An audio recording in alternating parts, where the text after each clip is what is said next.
Hello and welcome back to my channel What If Deku 2.0.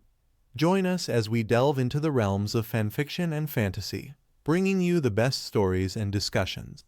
Today, we're kicking off part 1 of our series, What If Deku Had Insomnia Quirk? If you enjoy this video, please give it a like and subscribe for more content in the future. The author of this story is Fragwit94 from Archive of Our Own. All the relevant links are in the description. Feel free to say hello to the author on their profile. Now, let's dive into the fanfic. Izuku didn't mean to stay up all night. He knew he wasn't allowed to access the computer without his mommy, but he just couldn't sleep and thought he could just watch a few All Might videos until he got sleepy. Unfortunately, that didn't happen, and before he knew it, his mother was calling him for breakfast. While he had been successful in sneaking past her to his room, Inko still noticed the bags under his eyes and the odd face he was making as he ate his tasteless breakfast. "Izuku, are you feeling all right? You look exhausted." Izuku looked up at her and gulped. I didn't sleep well last night." She kissed his forehead. "Poor thing. Your father's side of the family has a history of insomnia, but I didn't think you'd be affected so soon. Would you like to stay home today?" Izuku quickly shook his head. "No, Mom, I can still go to daycare. I want to see Kaken." Inko smiled at that. Katsuki took after his mother, and he and Izuku would prove to be a good influence on each other like she and Mitsuki were. She was sure of it. "Okay, sweetie," she said. "Finish eating and get your uniform on. We need to leave soon." At daycare, Izuku met up with Kaken, who immediately noticed his friend's eyes. "Damn, Deku, you look like shit," Katsuki elegantly pointed out. Izuku sighed. "I couldn't sleep, so I ended up watching All Might videos all night." Katsuki clicked his tongue in annoyance. "Damn it, nerd, you need to sleep. How do you expect to be a hero if you're too tired to fight any villains?" But I'm not tired," Izuku stuttered out before beginning to mumble, much to his friend's annoyance. "Not really. In fact, I can't really feel anything or even taste or smell anything. It's weird. It's not like when your legs go numb from sitting crisscross too long, but like when the dentist used his quirk to make my mouth numb to take out that tooth, but like all over my bod." "Damn it, knock it off, Deku," Katsuki yelled, slapping Izuku on the back.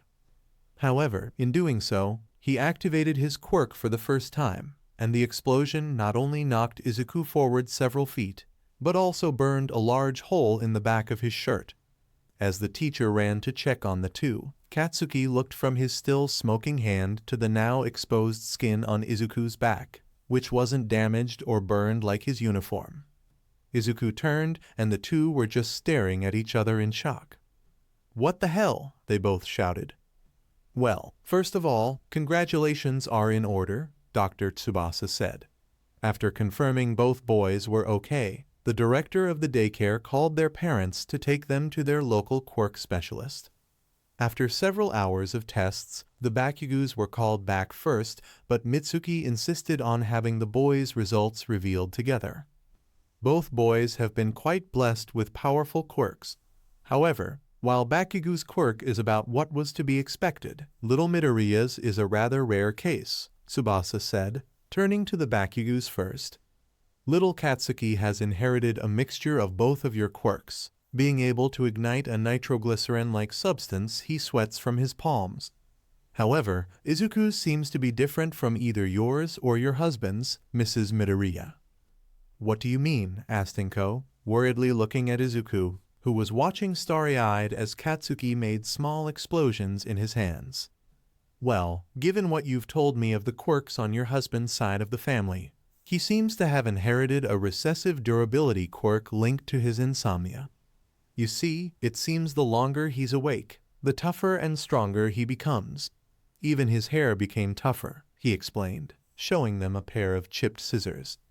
"However, his quirk seems to reset when he sleeps, as we learned after an hour-long nap, and he began losing his senses of touch, taste, and smell again after around a half hour of being awake." The adult's eyes widened. So, theoretically, if he stays up long enough, Masaru started. Little Izuku could end up stronger than All Might, Mitsuki exclaimed, making the other adults jump and getting the attention of both boys. Wait, what? Katsuki angrily exclaimed while Izuku gaped in amazement. Theoretically, yes, the doctor nodded. While it seems he already needs less sleep than most children his age, he will require even less sleep as he grows and may be able to stay awake for days, possibly weeks, without succumbing to sleep deprivation. Now, I've made a list of various exercises and tests you can each perform at home. But first, he turned to the two boys, one looking slightly more annoyed and the other quite dumbfounded. Have you boys given any thought to what you'd like to name your quirks? Explosion, Katsuki yelled, as if determined to be the first to name his quirk. After writing it down, Tsubasa turned to Izuku, who was thinking hard about something. And you, my boy? Izuku hummed, thumb and forefinger on his chin. He turned to his mom. Mommy, what did you say Daddy's family had? Insomnia? Insomnia, honey, Inko corrected. Izuku beamed. Insomnia strength, he shouted triumphantly. As their parents were exchanging goodbyes, Katsuki looked at Izuku with a steely gaze. Listen, Deku, just cause you got a strong quirk doesn't mean I'll let you be stronger than me. I'm gonna train so hard that I'll be able to make explosions big enough that even your numbness will feel them. Got that? Izuku nervously smiled and nodded at the declaration. So long as they were both heroes, he didn't care who was stronger. As the blonde stamped away after his parents, Izuku barely noticed his mom had taken his hand and the two started walking. He figured the numbing effect of his quirk was going to take a while to get used to. So, Izuku, how about Katsuden for dinner to celebrate? I'll even invite your favorite uncle. Lord knows that man needs to eat more than those disgusting jelly pouches. While Izuku smiled at the thought of Katsuden, but then frowned since he remembered he wouldn't be able to taste it. However, at the mention of his uncle joining them, Izuku immediately perked up again. Can we really invite Uncle Sho? He could help me figure out so many theories I have about my quirk. Like, will erasing my quirk have the same effect as napping? Can my quirk even be erased? What if Izuku suddenly stopped mumbling when he heard his mother giggling. Yes, sweetie, I'll invite him right after we tell your father of the good news. I'm sure he'll have his own questions and theories you two nerds can bond over. Izuku blushed and grumbled, I'm not a nerd, making Inko laugh again and ruffle his bushy hair, noting how it now felt more like steel wool despite looking as fluffy as always. While not the quirk she or Hisashi were expecting their son to have, Inko was right that her husband was beyond excited when she and Izuku FaceTimed him and explained his quirk, immediately becoming wide awake despite the time zone he was in. While her two nerds were discussing the various tests the doctor gave him and ones they can perform on their own, Inko snuck off to call her disheveled-looking brother-in-law. In a near barren room, a 3-pawed battle-scarred cat was sleeping on a yellow cocoon until said cocoon started ringing and vibrating, making the cat jump. With a groan, the cocoon turned over to show a tired, scruffy face with long, shaggy black hair covering his eyes. He opened one eye to check his phone and then sighed as he answered the call. Hey, sis. What's up? He tiredly answered. Hello, Shouta, Inko answered, far too excitedly. Guess what? Izuku got his quirk. Good for him. Can I go back to sleep now? He deadpanned. Actually, Izuku wanted to invite you to dinner tonight to celebrate. We're having Katsuden, and he wanted to ask his favorite uncle some questions since it's a quirk different from either mine or Hisashi's. Aizawa groaned. Do I really have a choice? Only whether or not you want me spamming your inbox with pictures of a disappointed Izuku. Fine, Aizawa sighed. Mind if I invite my dumbass roommates? They've been begging me to introduce them to the adorable stalk of broccoli. Sure, I'm sure Izuku would love to meet a couple of up-and-coming heroes. Well, I have to go. We'll be having dinner at 6:30. Bye, Sho. Aizawa grunted in acknowledgement before hanging up. sighing as he got up from his sleeping bag. He next texted Hisashi and Nimiri, who immediately texted back confirmations with far too many smiley face emojis. Izuku, dinner's almost ready. Are you sure you don't want to try taking a nap so you can taste it? Inko asked. Izuku shook his head. No, Mom. I want to see what'll happen if Uncle Sho erases my quirk.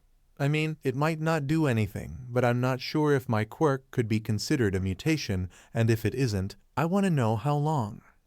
Okay, Izuku, Inko giggled. There was a knock at the door and Izuku jumped from the couch to answer it. However, in his excitement, he jumped with enough force to bang his head against the ceiling, and when he got to the door, accidentally crushed the doorknob.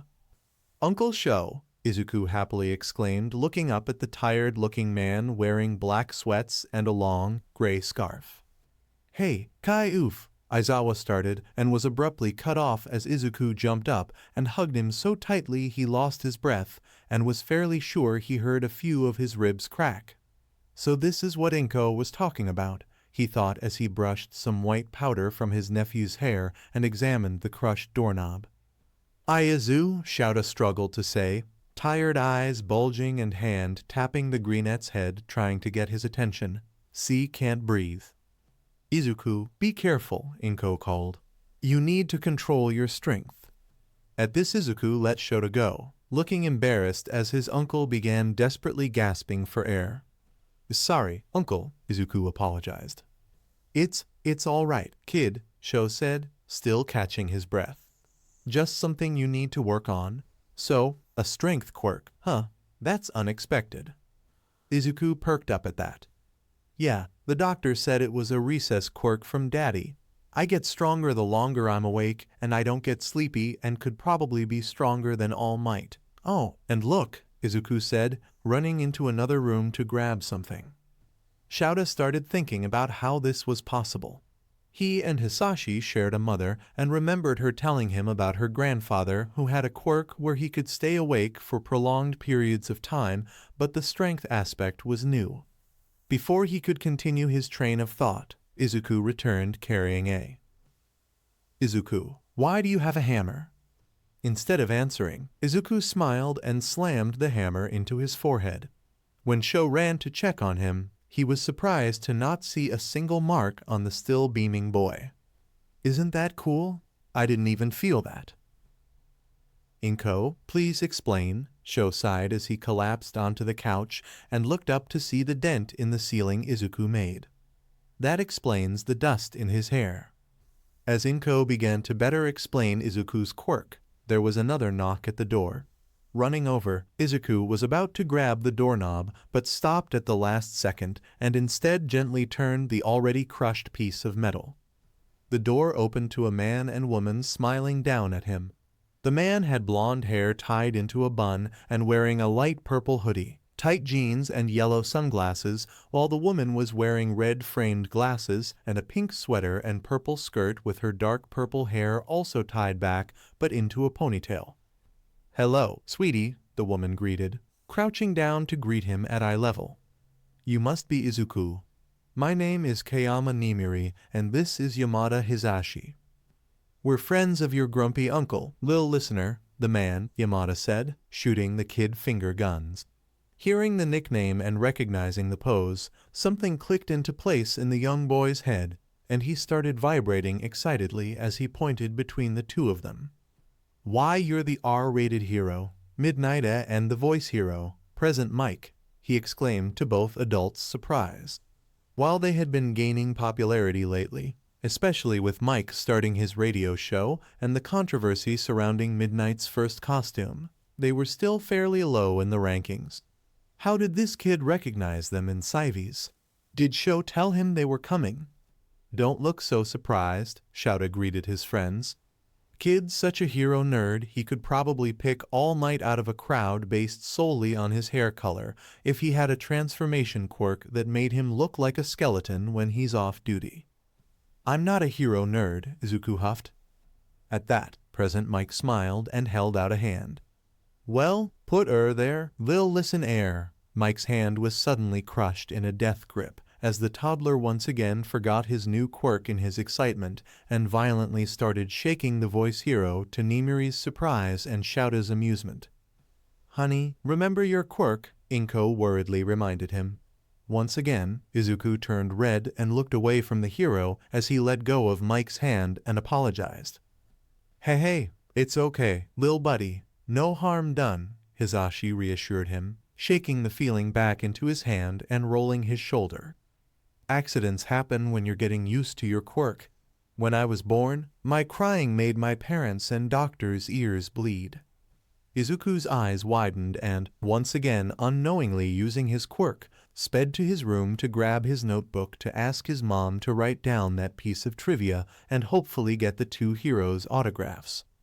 After being introduced to Inko, the adults sat down at the table, waiting for Izuku to return, and Inko explained his quirk to the two newcomers.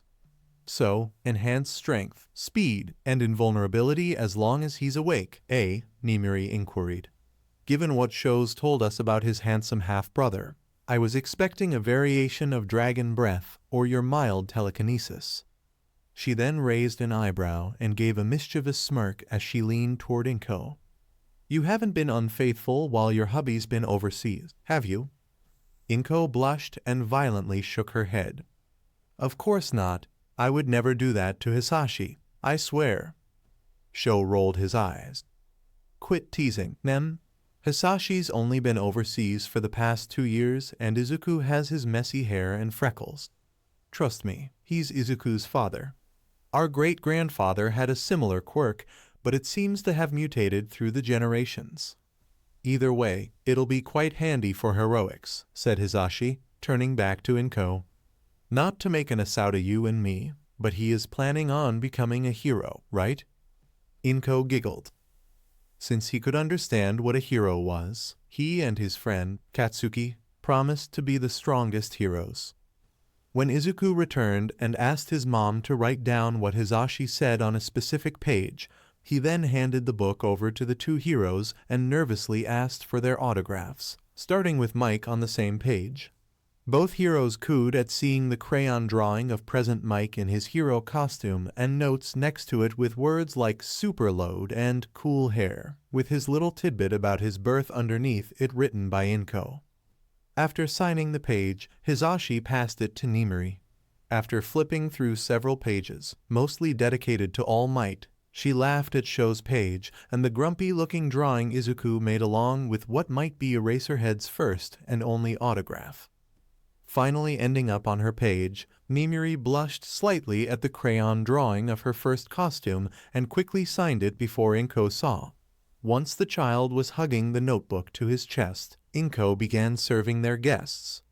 Before eating, Izuku asked Aizawa to use his quirk on him. As he did, Izuku took a bite, then frowned. "It didn't work," Izuku sighed to his mom as she wrote something down on a new page of his notebook. After she was done, everyone else began eating and complimenting Inko on her cooking, making her blush. Once they were done, Hisashi picked up the notebook again. "Gotta say, you're quite the lil artist, lil listener," Hisashi complimented the blushing child as he and Nimiri skimmed through the rest of the notebook. Nimiri nodded in agreement and smiled. "You know, I'm a bit of an artist myself. I'd be happy to give you some tips if you'd like," she said, making Izuku beam. Really?" He looked at his mom. "Can Miss Midnight teach me to draw, Mommy? Please?" Inko smiled. "If she's willing, I don't see why not." Izuku raised a fist and jumped in excitement, once again forgetting his strength and accidentally punching a hole in the ceiling. "We should also find somewhere to work on controlling your quirk," Aizawa sighed, again brushing the dust from his nephew's curly hair and shoulders while Nem and Hisashi shared a smile. "Funny you should mention that," Nimiri said. "You see, Nezu will be taking over as principal of UA next year and asked me and Hisashi about becoming heroic arts and English teachers. And wouldn't ya know, he's also looking for a replacement homeroom teacher for 1A, Hisashi added with a shit-eating grin. "No," was Shouda's deadpan reply. "Oh, come on, Sho," Hisashi whined. "At least consider it." All right, no. But family of staff are allowed to use UA facilities, Nimiri argued. It'd be perfect to help little Izuku. No, Shouta shouted, activating his quirk. I barely have time to sleep, let alone look after a bunch of entitled brats. I'm not a teacher and— Uncle Sho, Izuku quietly interrupted him, making Sho flinch and deactivate his quirk before looking down at his disappointed-looking nephew.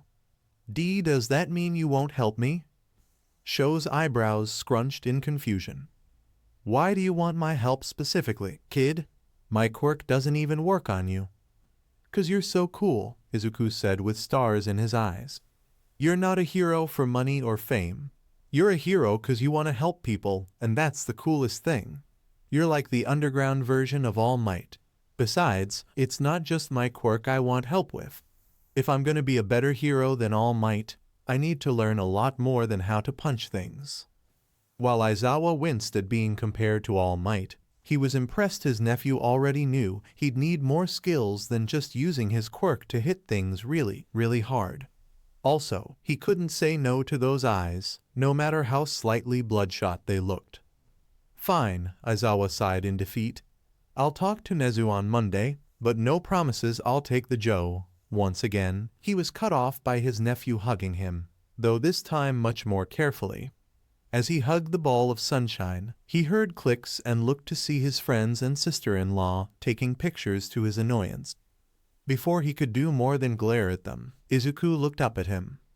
Oh, can you also help train Kaken?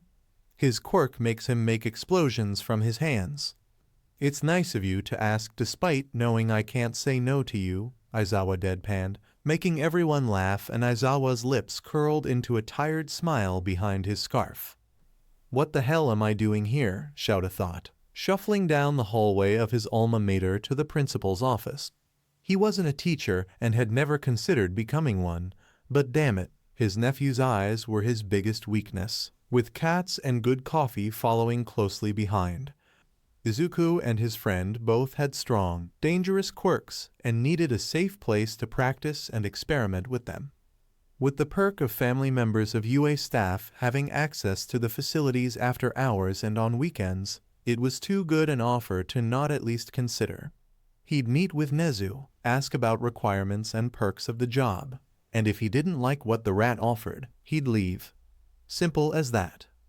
When he arrived at the door, he drew his arm back to knock, only for the door to swing open on its own. Despite what Nezu will tell people, Aizawa definitely did not jump in surprise at that. However, his eyes widened upon seeing not one, but two people waiting for him behind a large, mahogany desk. The first was the soon-to-be principal and current Wana homeroom teacher, Nezu, who had on his usual smile.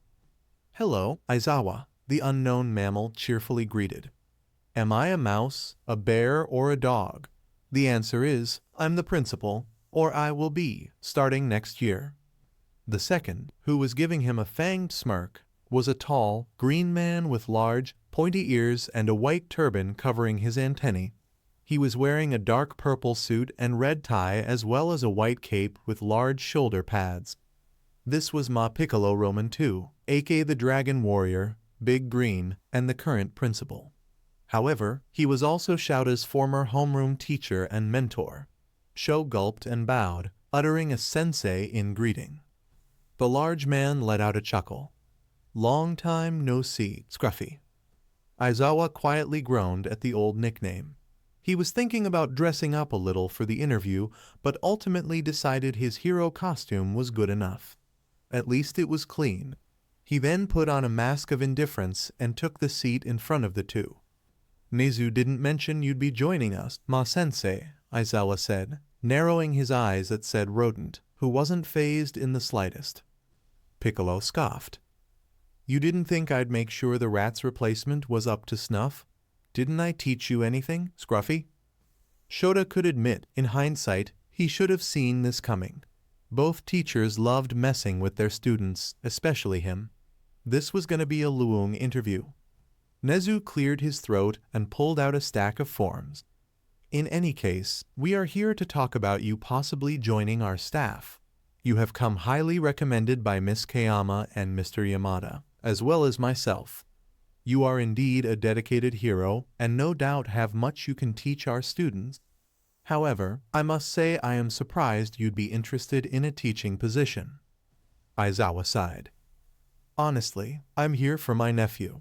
He and his friend have powerful quirks that'll need to be trained, and they'd benefit more from using your facilities than some random quirk gym.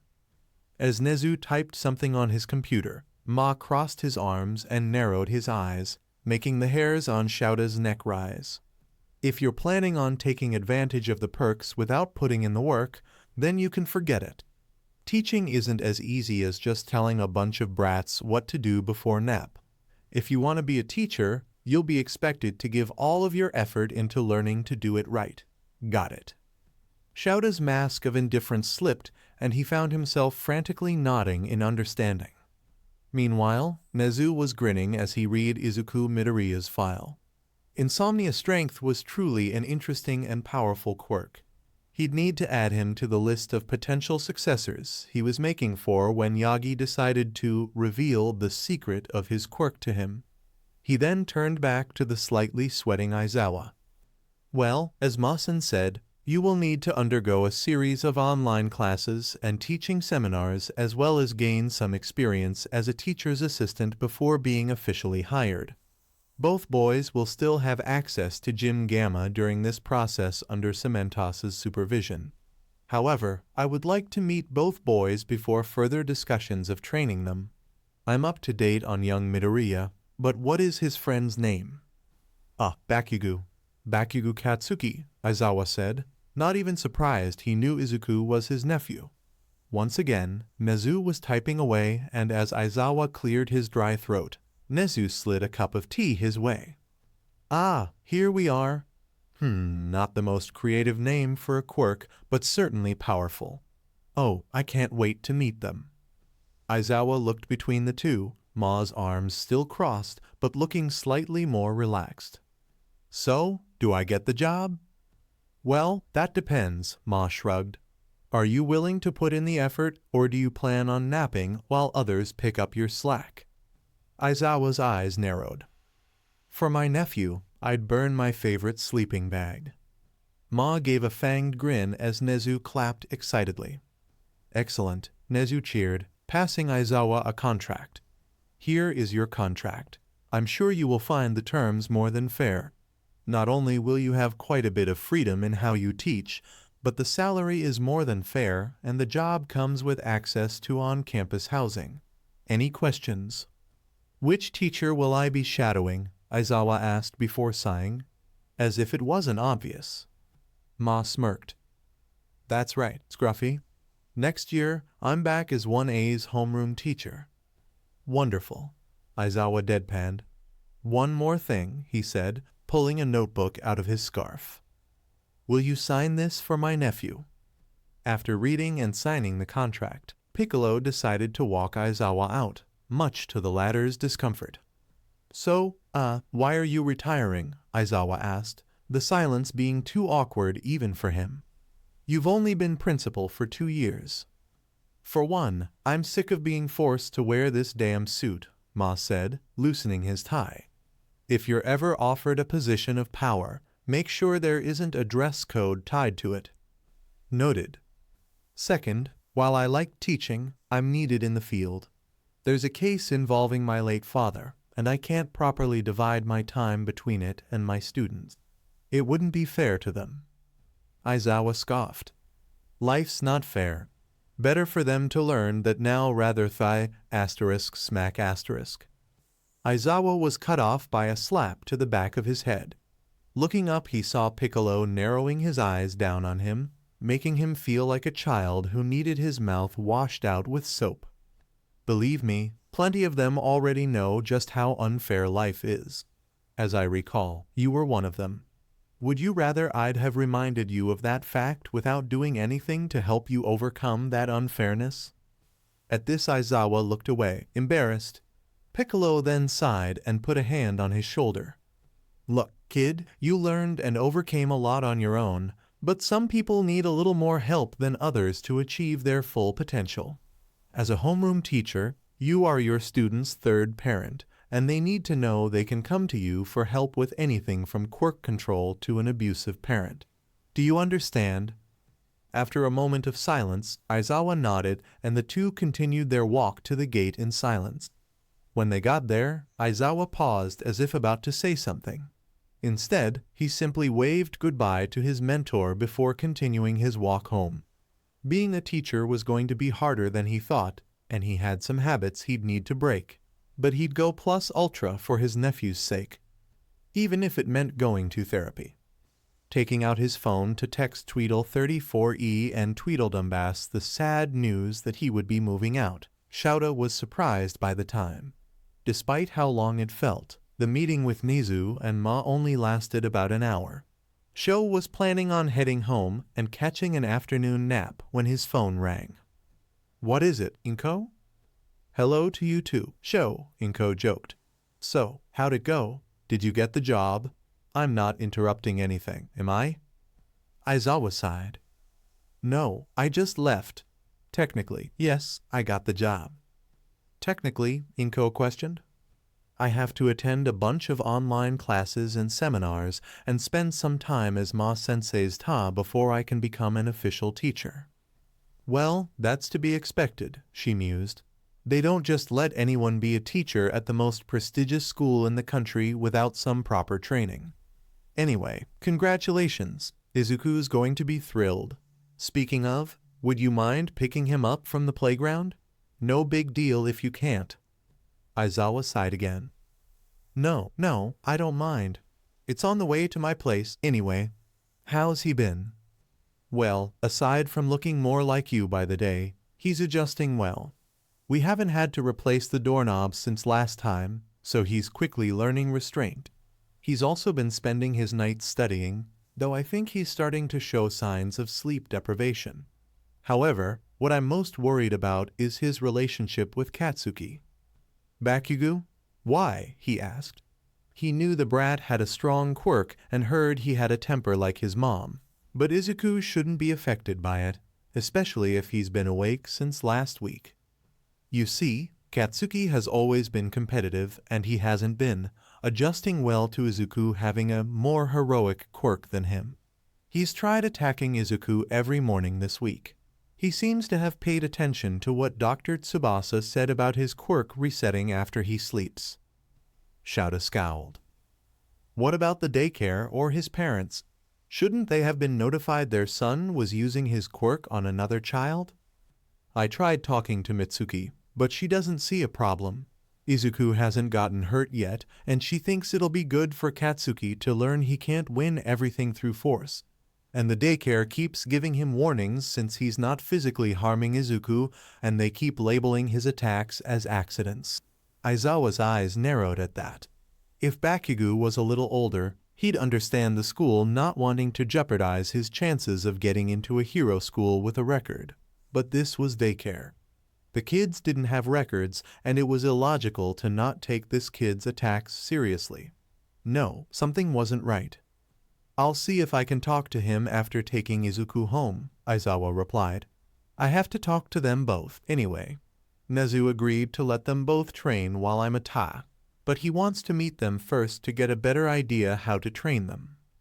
"Thank you, Sho," Inko sighed in relief. If Shouta couldn't scare Katsuki straight, she'd have to step in herself and didn't like that idea.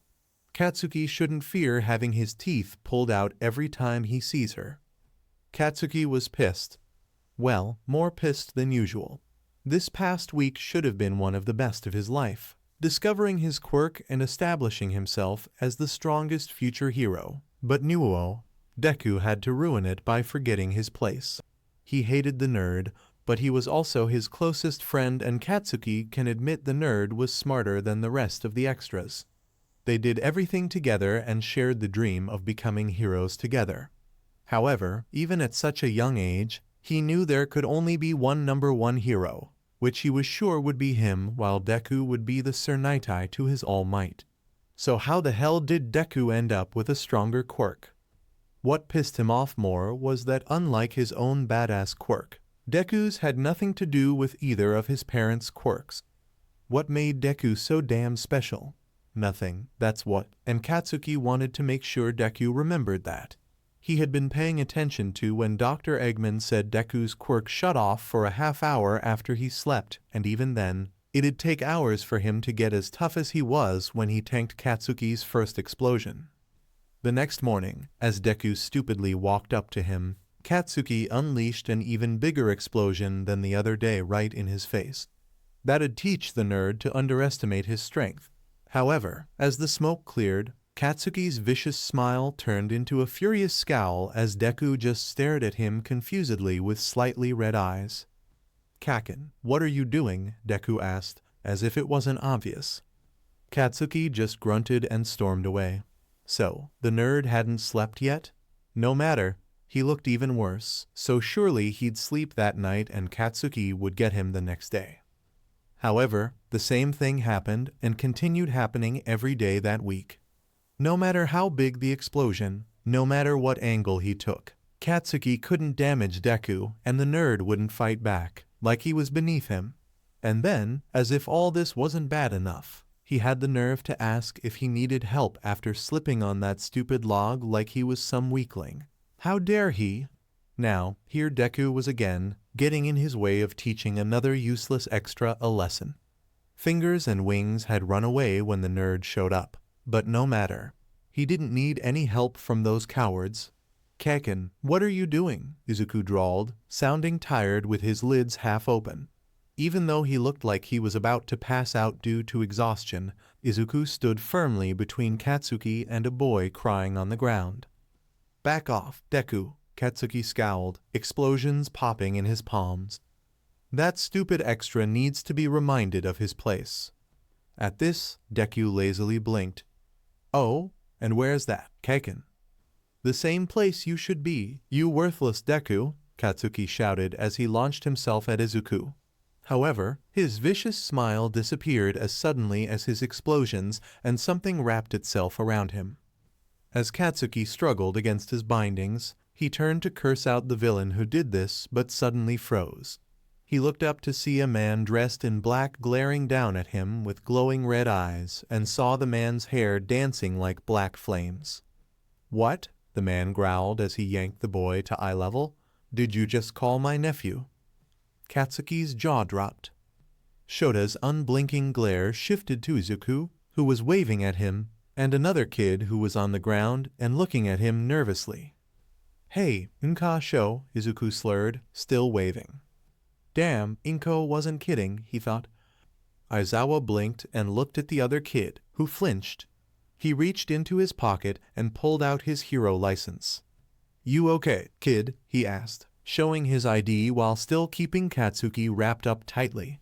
The child quickly nodded and ran away after thanking Izuku. Hearing Izuku's name seemed to snap Bakugo out of his daze. What the Deku?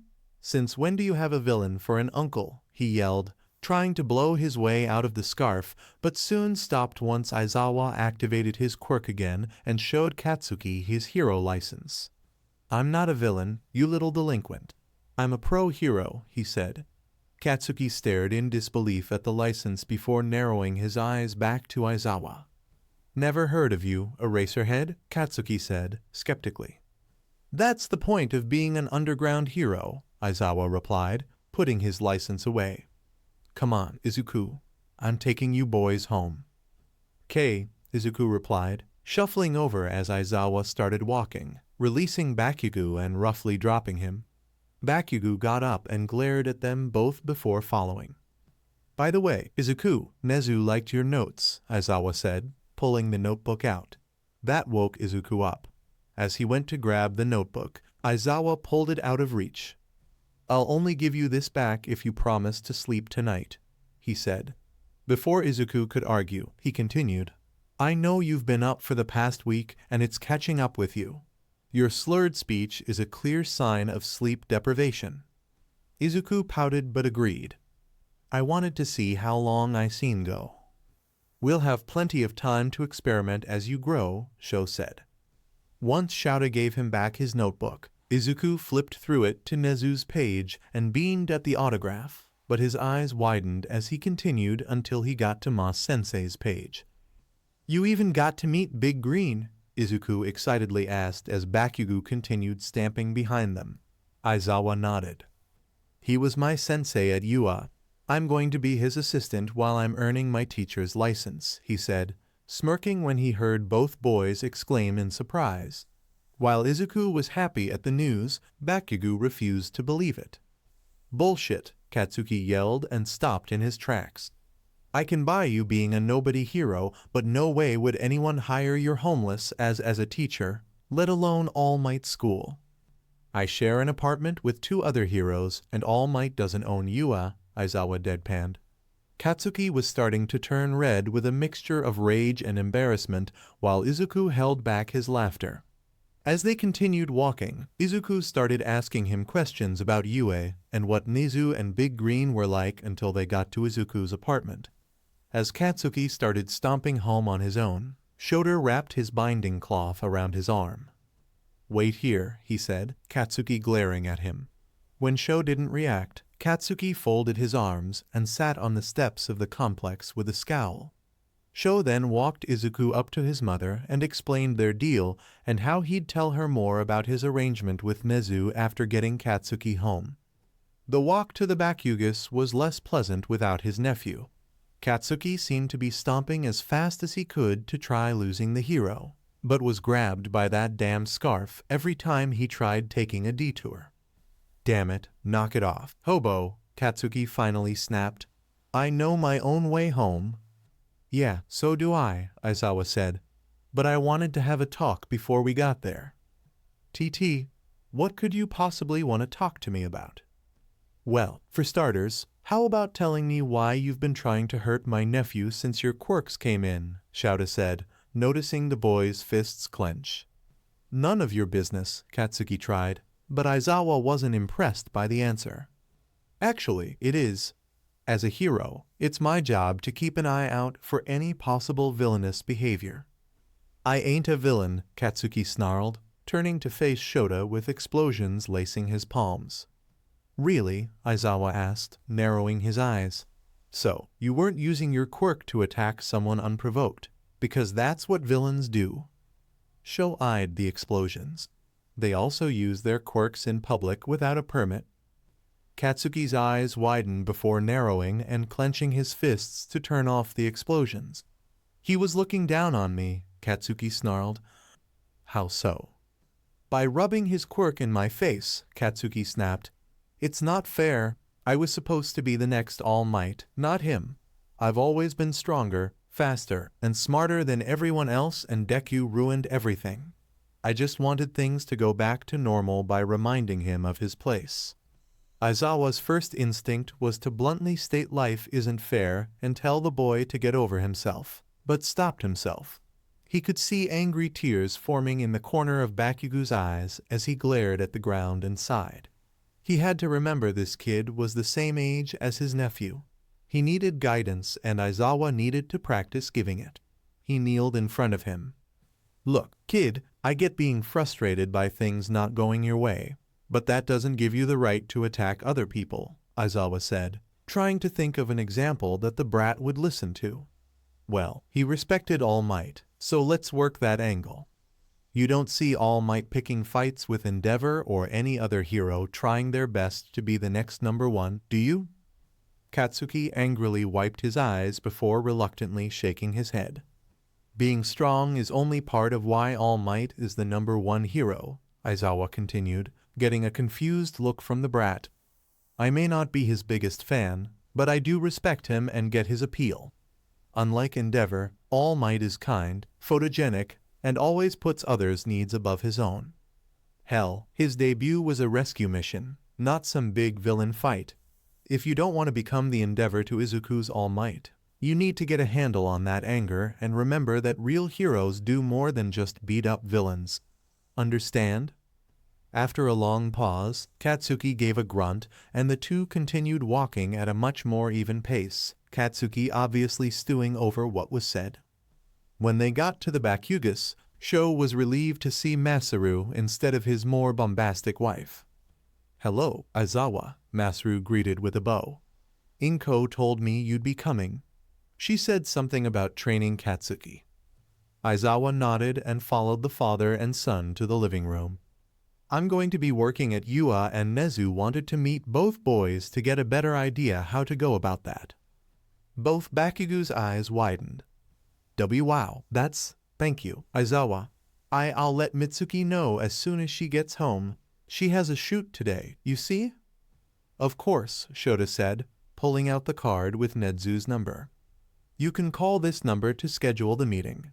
However, I was wondering if I could talk to you alone.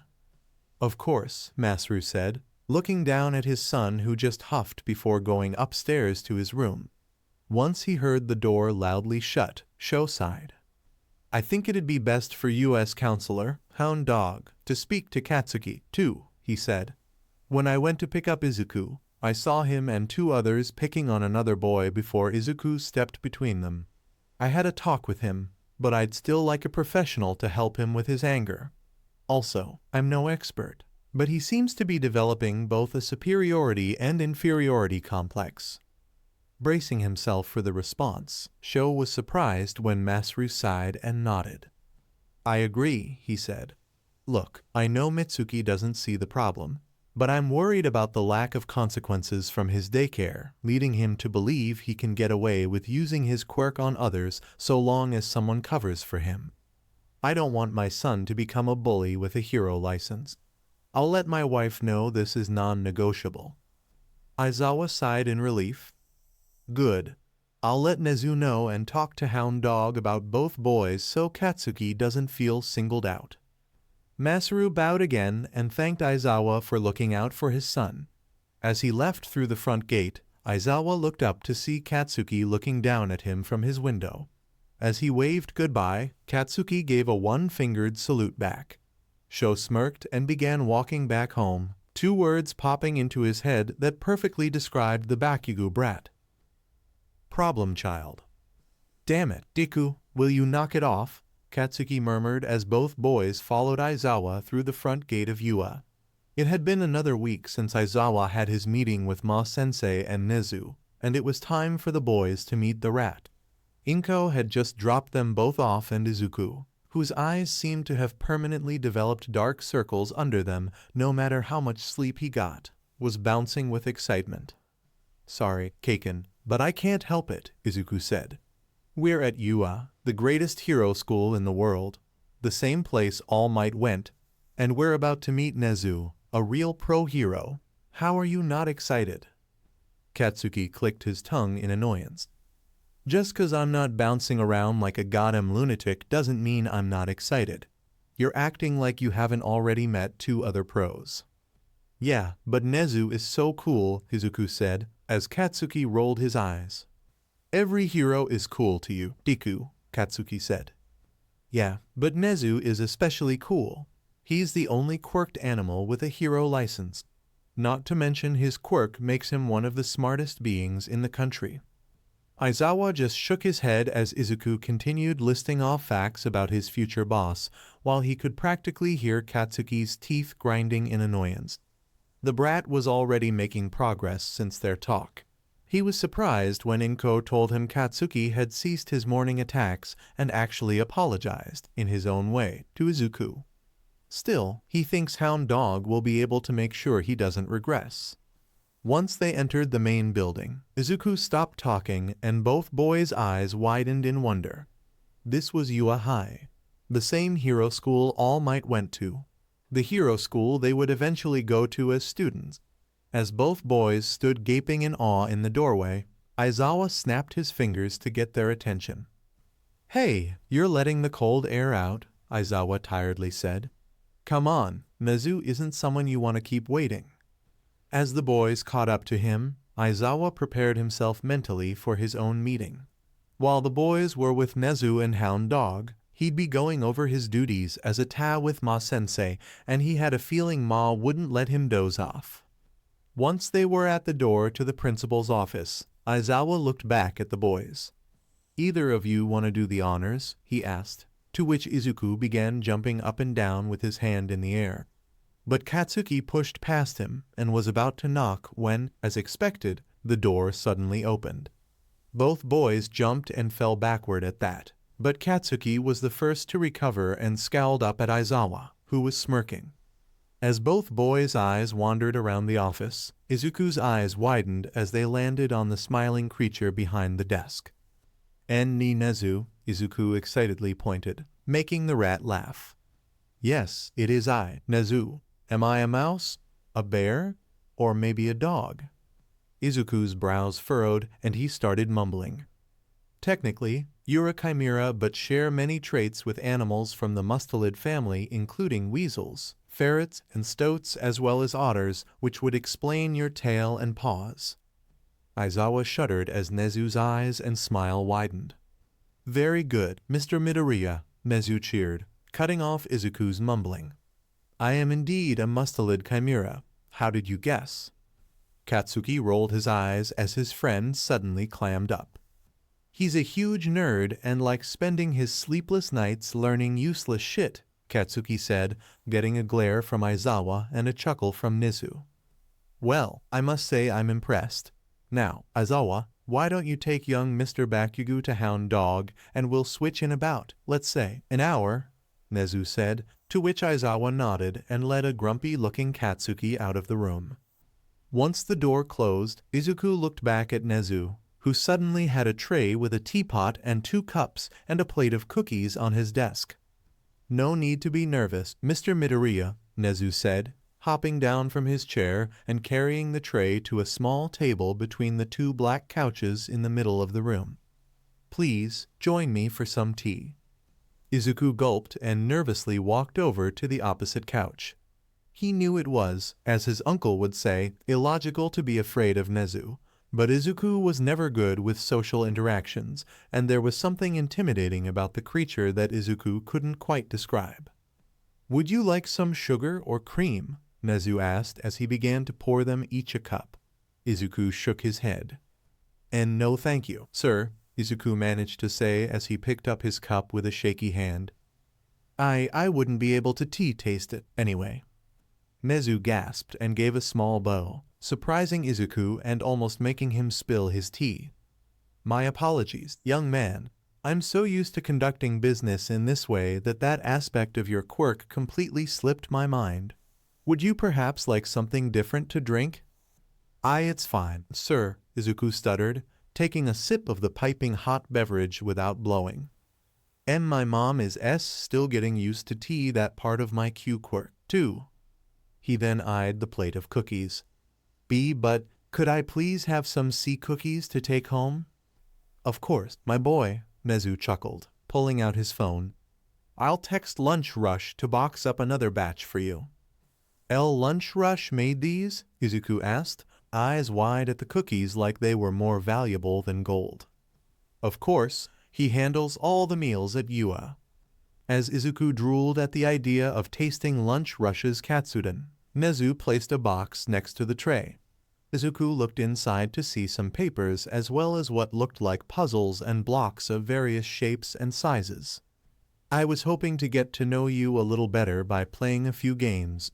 Would that be all right?" Nezu asked, kindly. Izuku nodded excitedly. "Wonderful," Nezu smiled. "We'll begin with a worksheet. Since you are still learning to read and write, I'll ask you the questions and you answer them as best you can. Sound fun?" With another nod, Nezu began testing Izuku and was not disappointed with the results. Meanwhile, with Hound Dog. "This is bullshit," Katsuki murmured, arms crossed with a scowl on his face. He'd been sitting there for almost 10 minutes and the mutt hasn't asked him a single question yet. Not that Katsuki would have answered, but still. "You're telling me," Hound Dog huffed while writing something down, "I've got 500,000 other things I'd rather be doing on my day off than helping a 4-year-old brat with anger issues." "I don't have any issues," Katsuki yelled, explosions popping in his hands. Hound Dog smirked under his muzzle. "Yeah, sure," he nodded, writing something else down as Katsuki continued scowling. "I don't need your help," Katsuki growled as he balled his fists to cut off the explosions. "I'm not a villain and I don't need fixing."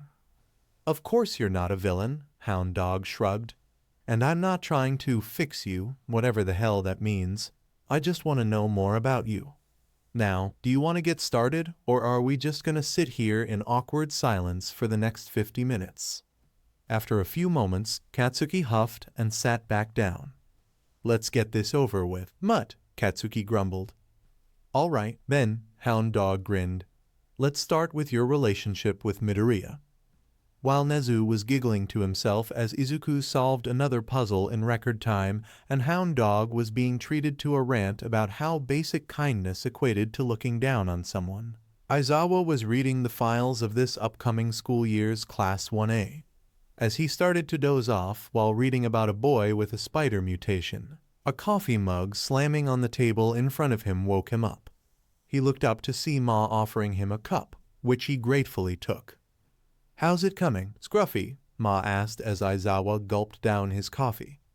8 down, 12 to go, Aizawa answered, pinching his eyes. I get the need to know about their quirks, but why do we need to read the whole file? If anything, some of these comments from past teachers can end up creating a bias. Wouldn't it be more logical to go in without any previous knowledge skewing our views? The way Ma looked at him, Aizawa felt like he just said something incredibly stupid.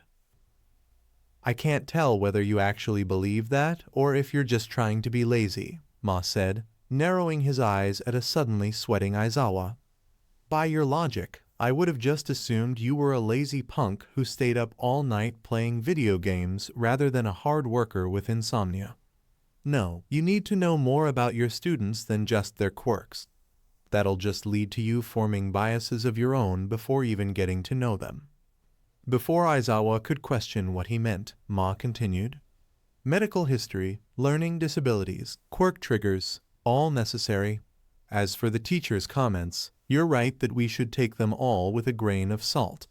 Take the kid you're reading about, Yamashiro Takuya. Several of his teachers paint him as a class clown who they believe shouldn't be a hero, while his grades and behavior during the practical exam paints a very different picture.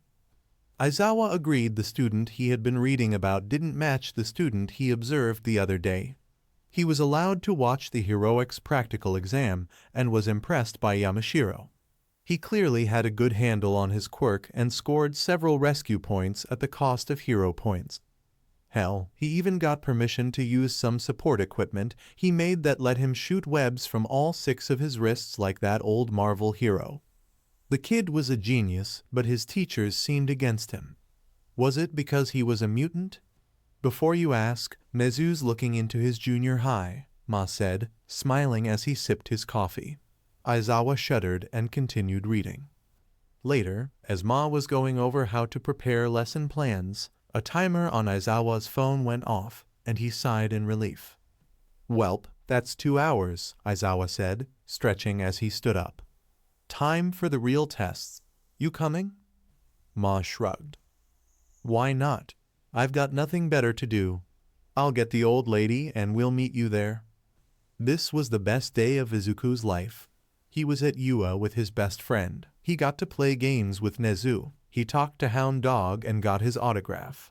And now he and Kaken were wearing official UA gym uniforms and following his uncle outside for a surprise. Even Kaken looked excited. So, where are you taking us? Oh, Mr. Aizawa, Katsuki asked, remembering what Hound Dog said about earning respect by showing it. You can call me Hobo if you want, kid, Aizawa shrugged. It honestly doesn't matter to me. But to answer your question, we're going to USP grounds for a series of tests. Both boys' eyes widened at that as they realized what kinds of tests they could be. While Bakugo's smile grew feral, Izuku started bouncing excitedly again. Outside a brown building, Big Green was standing with his eyes closed and arms crossed in his hero costume, his white turban and cape over a purple gi with a blue sash and round belt buckle with the kanji for demon on it and brown shoes.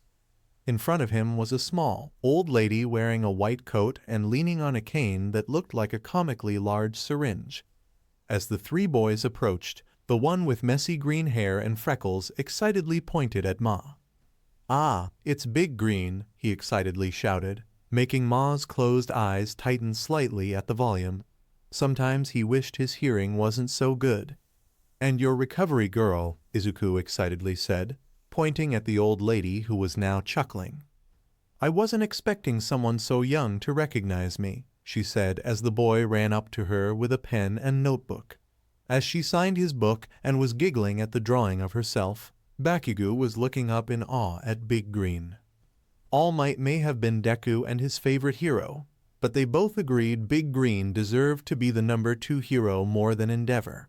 He and All Might have teamed up multiple times and even took down Big Green's villain father, the Green Demon, together. However, for reasons Katsuki couldn't understand, Big Green has said multiple times that he doesn't care about the rankings and refused to take part in the system, threatening to quit if they tried giving him a spot higher than 200. Kami, he was so cool, and Katsuki found himself flinching as Ma's eyes shot open, looking down at him intensely. Aizawa cleared his throat, getting both boys' attention. He was now holding a ball with a strange metal band around it. "As I said, we'll be performing a series of physical tests, but you'll be using your quirks," Aizawa said. "Normally, these tests are introduced in middle school and you'd perform them without using your quirks. However, I believe this is the best way to gauge not only the strength of your quirks, but your creativity in how you use them." Aizawa tossed the ball to Katsuki and pointed to a patch of dirt with a white circle and lines drawn in it. "Bakugo, go stand in that circle and see if you can use your quirk to throw the ball." Katsuki nodded and headed over to the circle, already knowing how he was going to launch the ball into space. He then drew back his arm and, from the bottom of his heart, yelled "Die!" as he threw the ball with the biggest explosion he could muster. As the ball disappeared into the distance, he looked over at the adults and Deku. The hobo was on his phone. Deku was staring in awe. Big Green was pulling his fingers out of his ears with narrowed eyes, and the old lady was nodding in approval. Hearing a beep, Aizawa nodded at his phone. 98.7 meters. "Not bad, kid," Aizawa said. Katsuki's chest puffed up with pride as he made his way back over to the group. However, his good mood soured as Deku started patronizing him. "Wow, Kiken, that was so cool. Your quirk is so amazing. Did you make your palm extra sweaty for that explosion? Can you control how much sweat you can create? Ooh, what if you stored some of it for later and—" "Alright, Izuku, it's your turn," the hobo cut Deku off. "How long have you been awake again?" "Huh? Oh, Izuku said, looking down at his hands as he started counting on his fingers. "Since 8 o'clock yesterday," he said, recovery girl gasping. The hobo then typed something into his phone. "We should probably order you a watch that keeps track of how long you've been awake," he said, handing Deku another ball. "All right, kid, same deal. Don't hold back." Izuku excitedly nodded and ran to the circle. He then took a pitcher's stance like he'd seen on TV and yelled "smash" as he threw the ball, making a small boom as it was thrown. "What is it with these damn kids and shouting everything?" Ma wondered, rubbing one of his ears. As Izuku waited for his uncle to announce his score, he looked over at Kaken with an excited grin. However, his smile faded as he noticed Bakugo's scowl.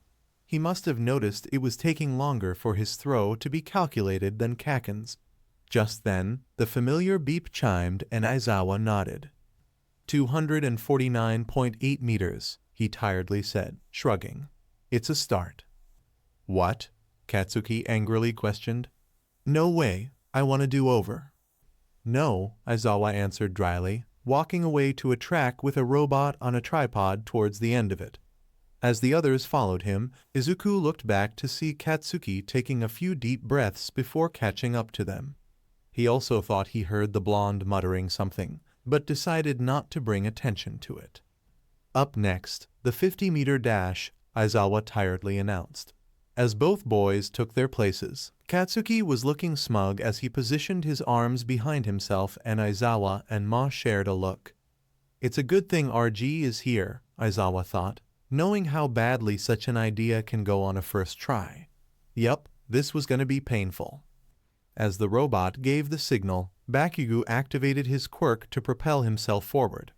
However, this did not work the way he thought it would. While he had a good start, he hadn't considered how to properly balance himself to stay in the air and quickly lost control as he started firing explosions of various sizes and twisting and turning until he crashed and found himself tumbling over the finish line 1 second ahead of Izuku. B beat you Deku, Katsuki tried to gloat from his place on the ground, but found it difficult as he was trying to deal with the pain of a case of full-body road rash. He heard a tongue clicking and looked up to see Recovery Girl shaking her head in exasperation. That kind of trick will take you years to master, young man, she said, bending down. Consider yourself lucky you didn't break your neck. She then planted a kiss on his forehead. Hey, what the he? Katsuki started to protest, but stopped as he found the pain suddenly fading and the scrapes and cuts disappearing. In less than 5 seconds, he was completely healed and Deku was running over to check on him. Now, I don't want you trying that move again until you learn some proper control, and when you do, I want to be present. Understand? She asked, cane raised threateningly. At his reluctant nod, she handed the boy a few gummy bears. As she walked away, Deku approached with a worried look. Are you okay, Kaken? He asked, holding out a hand to help him up. Katsuki's eyes narrowed at the offered hand. His first instinct was to swat it away and yell at Deku for thinking he was weak. However, he remembered what the mutt said after telling him about the log incident and how he took the gesture the wrong way. He sighed and took the nerd's hand. Yeah, I'm fine, Katsuki said as he munched on the gummies. Thanks. He instantly regretted that last part as he saw Deku's big, tired eyes fill with tears and a crooked smile plastered on his dumb face. He rolled his eyes. Come on, you crybaby. I've got more tests to kick your butt in, Katsuki said with a challenging smile and his hand up for a high five. Deku wiped his eyes and tried returning his smile as both boys clapped their hands together with an explosion and followed the adults as they went inside the building for the next test. Thankfully, the rest of the tests proceeded without further injury. While Izuku managed to beat Katsuki in the grip strength test, pull-ups, and sit-ups, Katsuki was successful in using his quirk to clear the sandbox in the standard long jump and beat Izuku in repeated side steps. All that was left was an endurance run. Unfortunately, neither boy wanted to admit defeat and kept pushing themselves to the point Aizawa had to call Midnight to use her quirk. Hey, boys, does the air smell funny to you? She said as the boys ran by her with her quirk active. Katsuki had the desired effect and passed out on the spot. However, Izuku just kept running as he waved at Midnight to the hero's confusion. Izuku, stop, Aizawa said, and Izuku stumbled to a stop, panting heavily. As Midnight approached with more skin showing and her quirk on full blast, they were stunned as Midnight's quirk still had no effect on him. Once the gas had fully dissipated, Aizawa scooped Bakugo up and everyone went to the infirmary. Well, it seems we found another aspect to Izuku's quirk, Aizawa sighed. The adults had gathered in a conference room with Nezu while Midnight was entertaining the children in the teacher's lounge. Indeed, Recovery Girl nodded. My best guess would be due to his quirk shutting down his nerves. His neurotransmitters and ion channel proteins seem to be unalterable, making him immune to anesthesia and other knockout agents, and though I was unable to get a blood sample, we can assume his immune system has made it all but impossible for him to get sick. Honestly, we're lucky he wants to be a hero. In time, I honestly believe even All Might won't be able to hold a candle to him. Nezu hummed at that. We should probably keep that little tidbit out of his file. We don't want the wrong people taking an interest in him so soon. Now, I think we should discuss the boy's training. Hound Dog has agreed to continue working with Bakugo, and he will most definitely need help with his quirk. I'll help the brat with his quirk, Piccolo said from his corner of the room. He has potential, and between me and Inui, we'll make sure he doesn't become the next Endeavor. One is already one too many. Excellent, Nezu said. And while Aizawa continues both boys' physical training, I'd like to take young Izuku under my wing. While both boys scored quite highly in the intelligence tests, Izuku's score was nearly off the charts. I believe he would greatly benefit from my teachings. While Aizawa was uneasy about Nezu poisoning his sweet nephew's mind, he agreed to the plan. After physical training with him, Bakugo would train his quirk with Ma-sensei, and Izuku would have lessons with Nezu. And that's how it was for 4 years, until Aizawa found a personal student of his own soon after the Aldera investigation. Sitting at his desk surrounded by mostly All Might-related hero merch, an 8-year-old Izuku was muttering to himself while sketching the third-eyed hero. Tricklips in a notebook titled Hero Analysis for the Future. No. 4. He had spent the night going over a few videos Nezu sent him, listing the mistakes the heroes made and suggesting how they could have better utilized their quirks or countered the villains. While some might think it strange for someone so young to spend his sleepless nights doing research, Izuku was always a strange kid. Though he'd denied it for so long, he'd always been a quirk nerd, and for the past 4 years, Nezu had helped him refine his analysis hobby into a skill that even impressed his dad, a professional quirk analyst. He was adding the finishing details to a piece of support equipment that could theoretically help focus Triclop's psychic abilities when an alarm went off. Izuku looked over at his electric present mic alarm clock and sighed as he stretched and shuffled over to the nightstand by his bed to turn it off and get ready for school. As he looked in the bathroom mirror, the heavy-lidded bloodshot eyes that stared back were not those of an 8-year-old child. Honestly, he felt like he hadn't been a child since before he got his quirk. He'd developed the routine of staying awake for the whole school week and resting on Sunday after getting home from UAT. While he didn't need all the strength he gathered over the week during physical training, Uncle Sho wanted him to practice restraint while fighting others. At first, he was excited to finally start really experimenting and pushing the limits of his quirk. Unfortunately, to say such a schedule left Izuku feeling numb would be an understatement.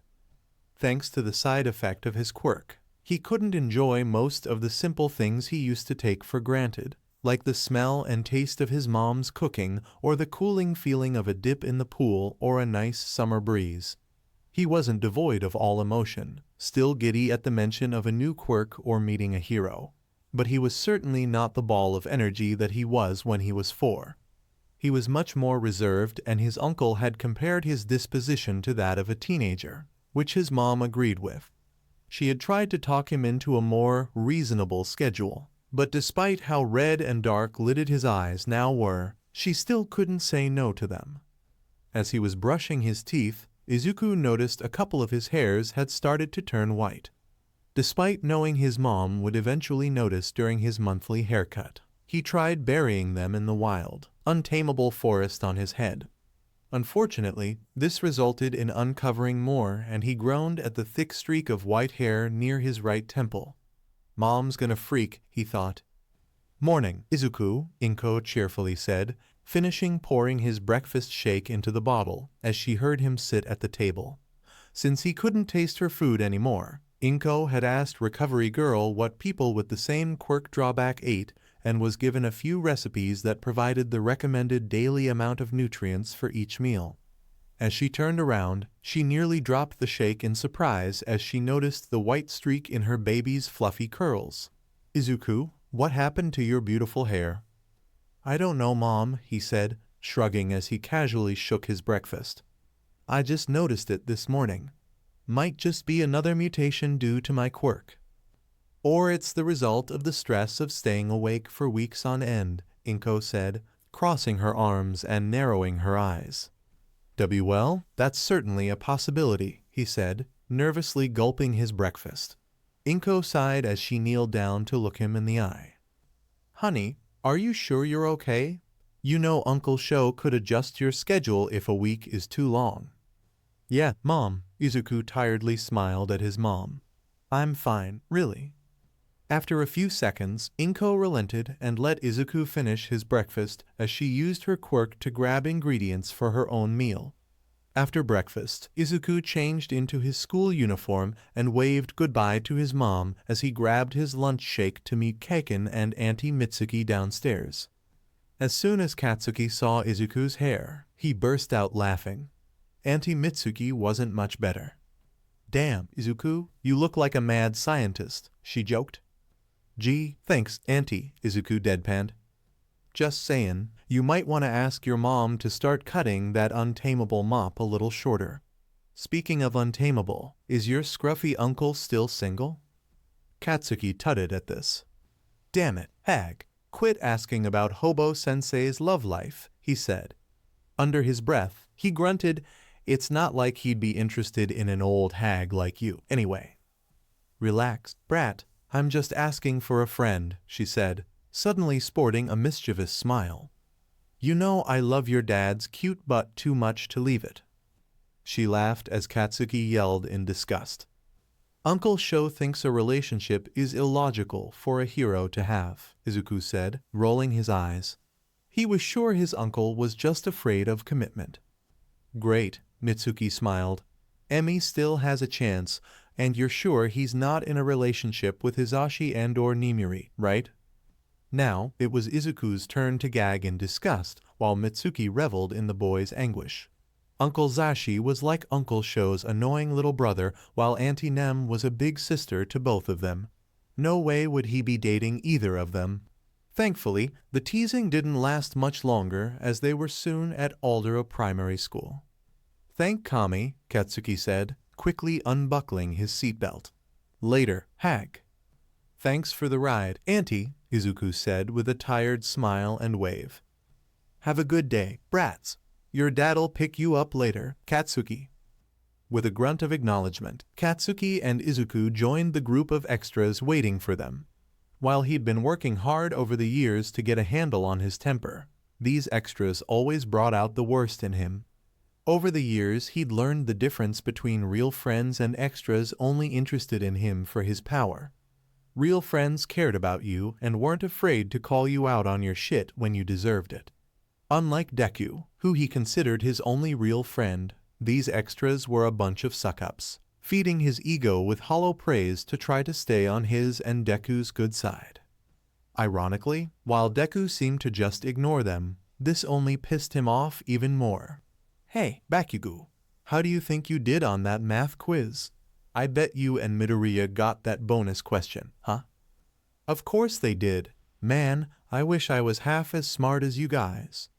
It's only natural for the two students with the strongest quirks to be at the top of the class, my dad says." "Midoriya, your hair looks so cool." "Yeah, I'm gonna ask my mom to get my hair done like that." "Move it, you extras," Katsuki yelled. "We gotta get to class." As the group entered the school, Izuku was confused by what one of the extras had said. Why would having a strong quirk naturally mean they'd be smarter? He and Keiken just worked and studied harder than their peers, that's all. It had nothing to do with their quirks, right? Before today, Izuku hadn't paid much attention to his surroundings during school hours. He was content to just listen to his teacher, do his work, and go home with as little social interaction as possible.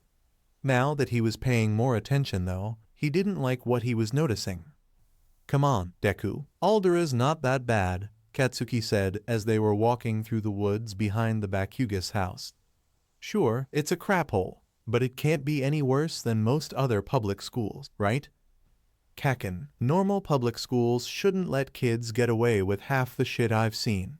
It hasn't even been a full week, and I've already observed enough to know this isn't just a case of simple teacher negligence," Izuku said, pulling his hands out of his pockets to start listing the day's incidents on his fingers.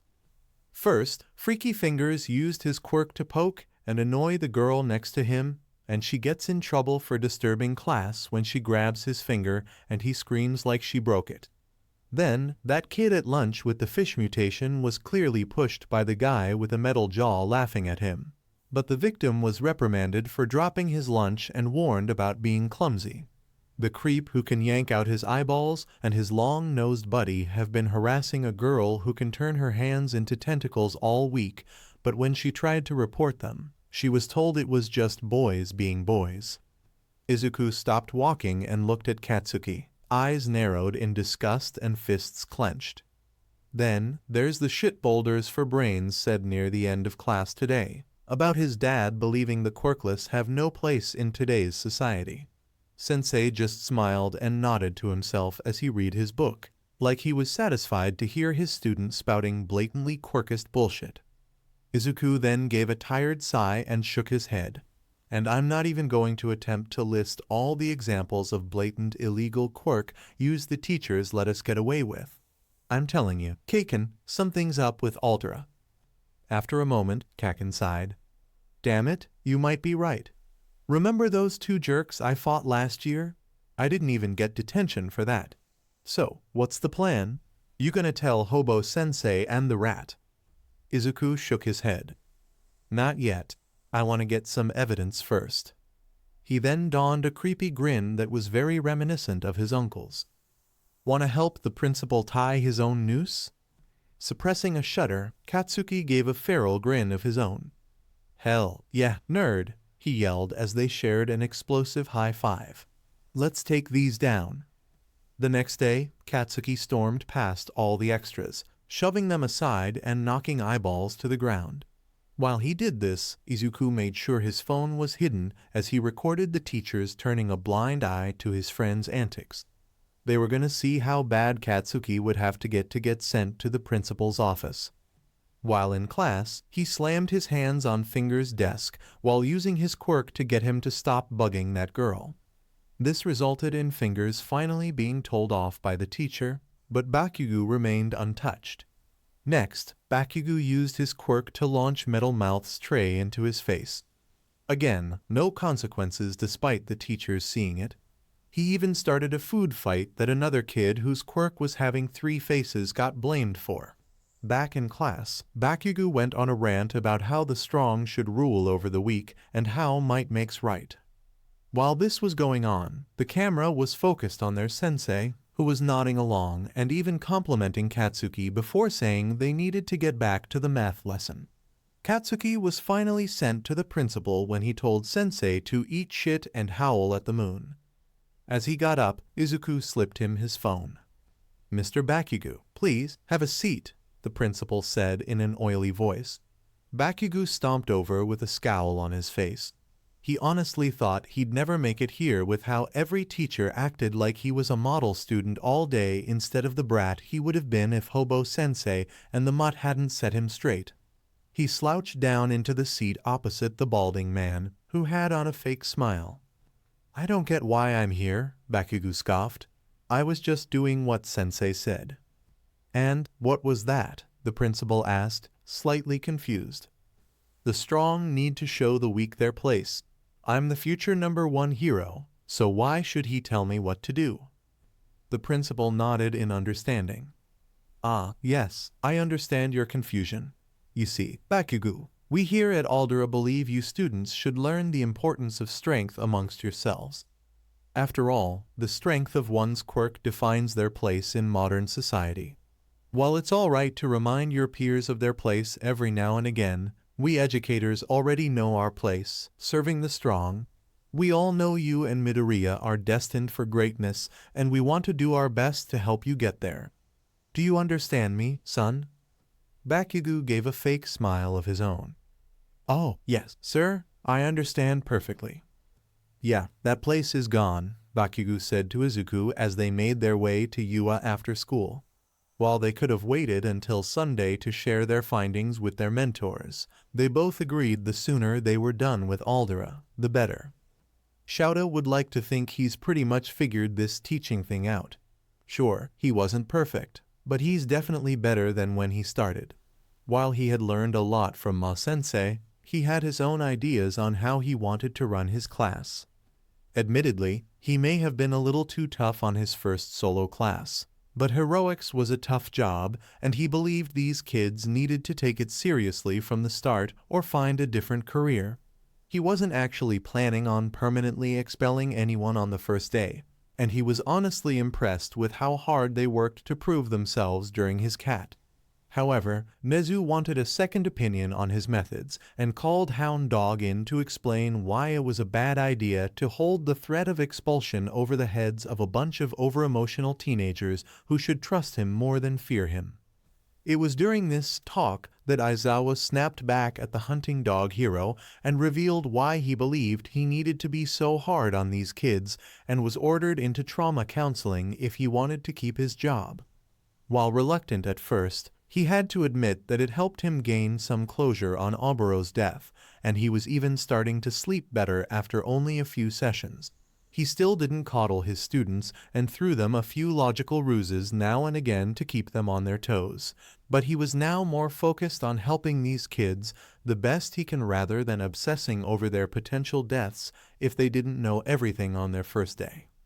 Currently, he was in the teacher's lounge trying to nap in a corner before his patrol when he was woken up by Hisashi loudly greeting his two problem children in training.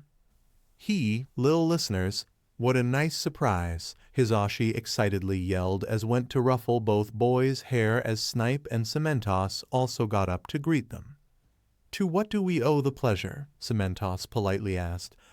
Even though he couldn't see them, Shonu Izuku was turning red at the sudden attention from the other teachers. Despite how reserved Izuku had become, he was still a child with social anxiety and a great admiration for heroes. We need to talk to Hobo-sensei and the rat, Bakugo said. Well, our resident bum is snuggled up in his usual spot, Snipe said, pointing his thumb at the now groaning Aizawa. Present Mike then looked down at his watch. And Nezu should be popping up in 3, 2, 1. Hello, boys, Nezu cheered, popping up from behind a couch.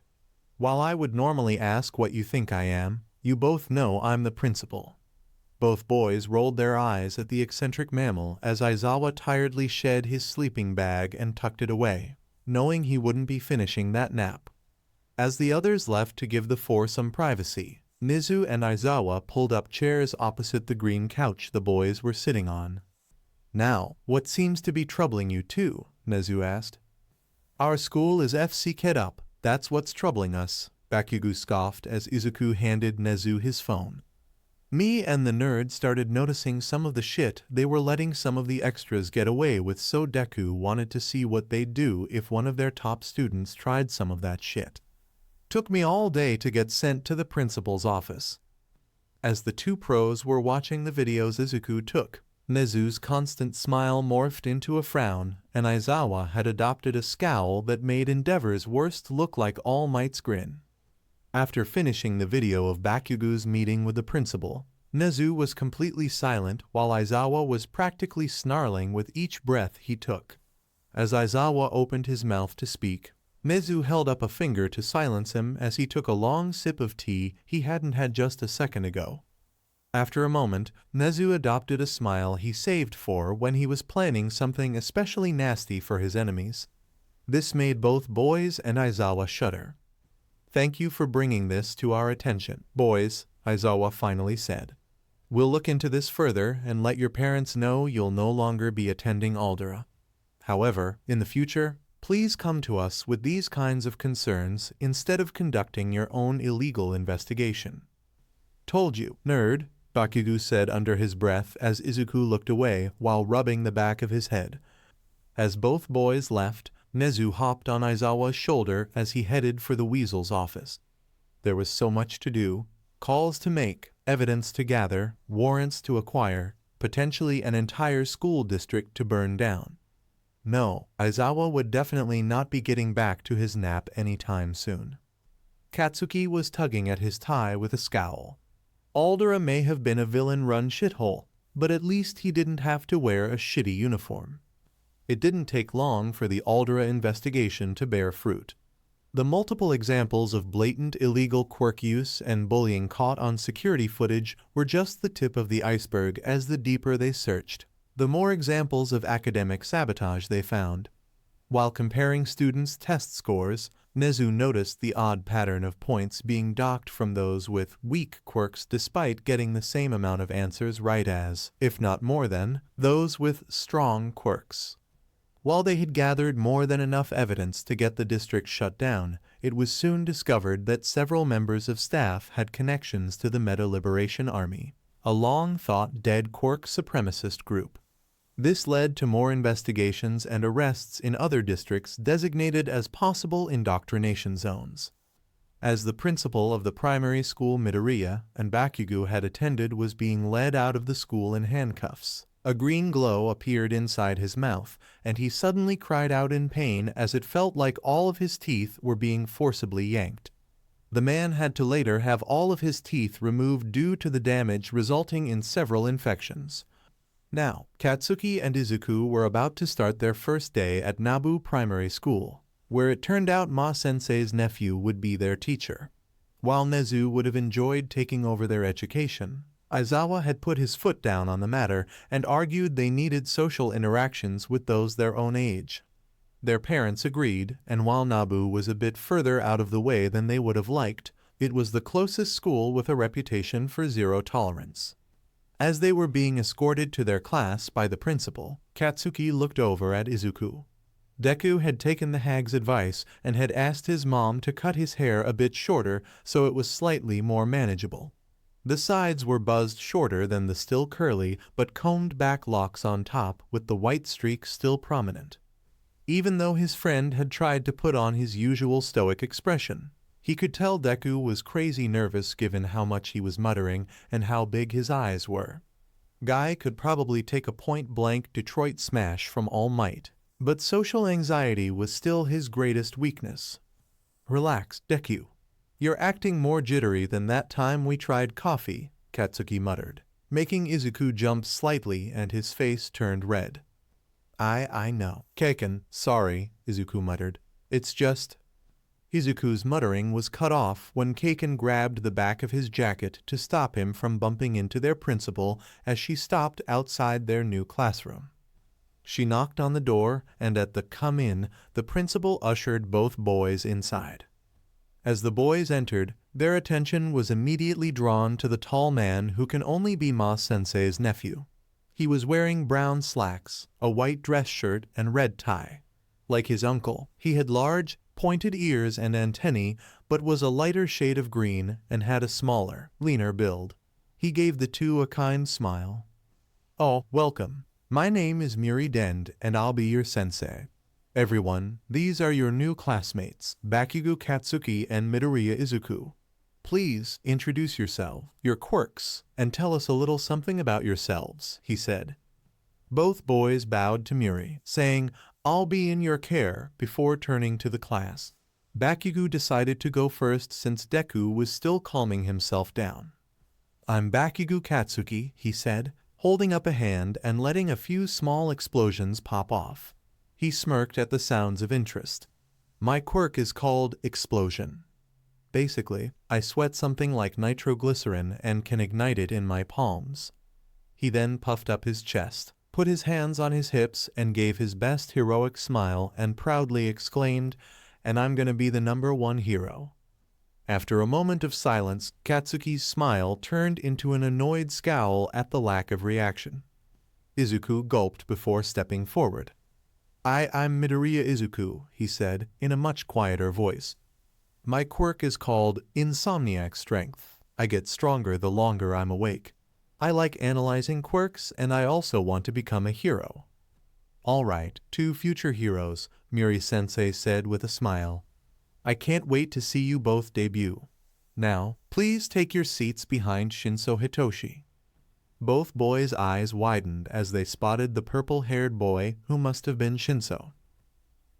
"I think we just found Hobo-sensei's secret love child," Katsuki muttered, getting a light elbow to the ribs from Deku as they walked to their seats. Shinso was never very social. He tried making friends once or twice, but nobody shared enough of his interests, like talking about his cats or talking about his cats. Then, his quirk appeared, and while some of his classmates were starting to avoid him more, others kept bringing up how scary it would be if he was a villain. Even if they didn't mean anything by it, it still got on his nerves after a while, so he mostly kept to himself. It also didn't help his attitude that his quirk caused him insomnia. Then, those 2 new kids appeared. When they introduced themselves, he thought the blonde was full of himself, but he felt like he could get along with the brunette. There was something about the look in his tired eyes that he could relate to. However, he wasn't sure why both their eyes widened at him as they found their seats behind him. When they were given time to talk amongst themselves, a few others decided to introduce themselves to the two newcomers. While Blondie seemed to be enjoying the attention, Greenie looked like he was on the verge of a panic attack. Weird. You'd think someone with a strength-enhancing quirk would be all about being compared to All Might. Oh, Kami, was that Quirkist? He was even more surprised when the two of them decided to join him for lunch rather than any of the other cliques that were interested in them. Mind if we join you? Asked the brunette. Shinso just shrugged and continued to eat his rice as the blonde opened his bento and started digging into what might be the spiciest curry in the world. Just the smell was enough to clear Shinso's sinuses. Turning away, he looked to see what the other kid had and was surprised to see him flipping through a notebook while absent-mindedly shaking a large All Might-themed bottle. Did you forget your lunch? Midoriya, right? Shinso asked. The blonde, Bakugo, answered for him. Nah, that bottle is his lunch. He mostly eats shakes or some other bland shit for some occasional solids. Oh, Shinso said, looking back at the slightly red kid. Some sort of special quirk diet or something. Midoriya gave a so-so motion with his hand as he took a swig of his shake. It's more a matter of convenience rather than necessity. See, my quirk doesn't just enhance my strength, but also numbs my senses of smell, taste, and touch, and I only regain them for a half hour after sleeping. It'd be illogical for my mom to make meals for me I couldn't even taste. Shinso's eyes widened. Wow, that kinda sucks. Before Shinso could apologize for his bluntness, Izuku gave a sad chuckle. That's one way of putting it. Imagine having a quirk that could theoretically make you stronger than All Might but robs you of the simple comfort of your mom's hugs or the feeling of a cat's soft fur on your fingers when you give them head scratchums, Shinso continued, a haunted look in his eyes. He didn't see Izuku and Katsuki share a look before both boys shrugged and Izuku continued. I can also stay awake for days before suffering from sleep deprivation. So, now that you know my quirk and you've already seen what Kakens can do, what's yours, Shinso? Izuku asked, not noticing the slight flinch the boy gave as he flipped to a clean page in his notebook. It's called brainwashing, Shinso said, rubbing the back of his head sheepishly. If I talk to someone and they answer me, I can take control of them. While he had been expecting one or both of them to either comment on how scary his quirk was or quietly find another table, he was again surprised by the blonde's simple reply of "honit" before going back to his lunch. Midoriya, meanwhile, suddenly looked a lot more awake as he looked at him with wide, curious eyes. Wow, what a cool quirk, he exclaimed, quickly writing something down. It'd be perfect for crowd control and hostage situations. How long does it last? How difficult is it to break out of? How many people can you control at once? What are the limitations of your commands? Would a grunt be enough for you to take control, or do you need someone to respond with words? Does it work on animals? Oh, does it work on someone with a quirk that turns them into an animal like Cow Lady or Dino Changer? Have you ever tried? Shinso just looked on in awe while Katsuki chuckled to himself. Oi, Deku, one question at a time, nerd. Cottonhead can't keep up, he said, Shinso giving him an odd expression at the nickname. Sorry, Shinso, Izuku said, blushing. Like I said this morning, I like analyzing quirks. But don't you guys think my quirk is kind of villainous? Both boys shared a confused look. Dude, Endeavor's quirk is called Hellflame, and he's the number 2 hero, Katsuki deadpanned. There's no such thing as a villainous quirk, Cottonhead. If anything, it's the name that sounds villainous, and if you're so worried about it, change the name to something like Hypno Voice or something. Yeah, the way you described your quirk doesn't really sound like brainwashing, said Izuku, starting to sketch Shinso, who suddenly had a slight smile. Either way, it'd still be a useful quirk for hero work. Shinso frowned. But don't you need a flashy quirk to be a hero? Only if you're aiming for the top like us, Bakugo said, shrugging. There's tons of heroes who don't have flashy quirks who still make it, like Manuel. You could also go underground, like Hobo-sensei. Shinso raised an eyebrow at this as Izuku rolled his eyes. He's talking about my uncle. He's an underground hero and they aren't as involved in the media side of the industry. Basically, they're like cops who can use their quirks. This was something Shinso wasn't aware of. Maybe he could be a hero.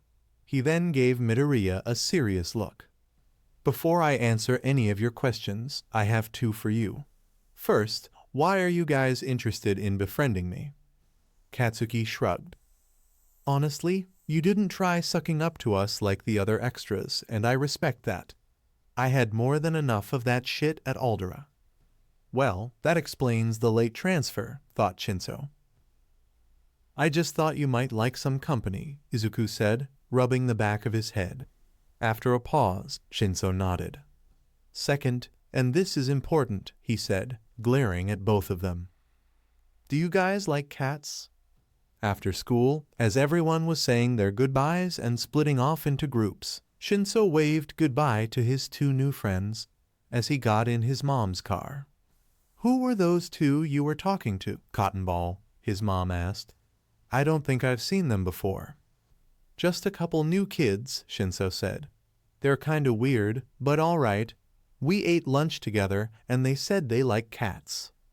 His mom's eyes widened a little behind the sunglasses she had to wear to help negate her quirk. Really? Well, I'm glad you're making friends, Toshi. We'll have to invite them over sometime. At a red light, Shinso's mom looked to see him thinking about something. Something wrong, sweetie? She asked. Do you, Mom? Do you think I can be a hero? She was slightly surprised by the question. While it wasn't uncommon for children his age to want to be heroes, Hitoshi never seemed particularly interested after he got his quirk. Before she could answer, Hitoshi continued. It's just Midoriya, the kid with green hair, started asking me all these questions about my quirk, and he was listing off all these different scenarios where it would be useful for a hero. He also told me about underground heroes and how they don't need flashy quirks, and it just got me thinking that maybe my dream wasn't impossible. She smiled at that. I'm going to be honest with you, baby. Hero work is a dangerous job, especially underground work. If that's what you want to do, you're going to have to work hard and train more than just your quirk. Can you do that, Toshi? Hitoshi nodded, a determined look on his face. Then, yes, I do think you can be a hero, she said, pretending not to notice him wiping the tears from his eyes. Later that night, Hitoshi called the number Midoriya gave him and asked if it would be possible to meet his uncle. He was told to meet them at Yua on Sunday and got his parents' permission before going to bed, an excited grin on his face.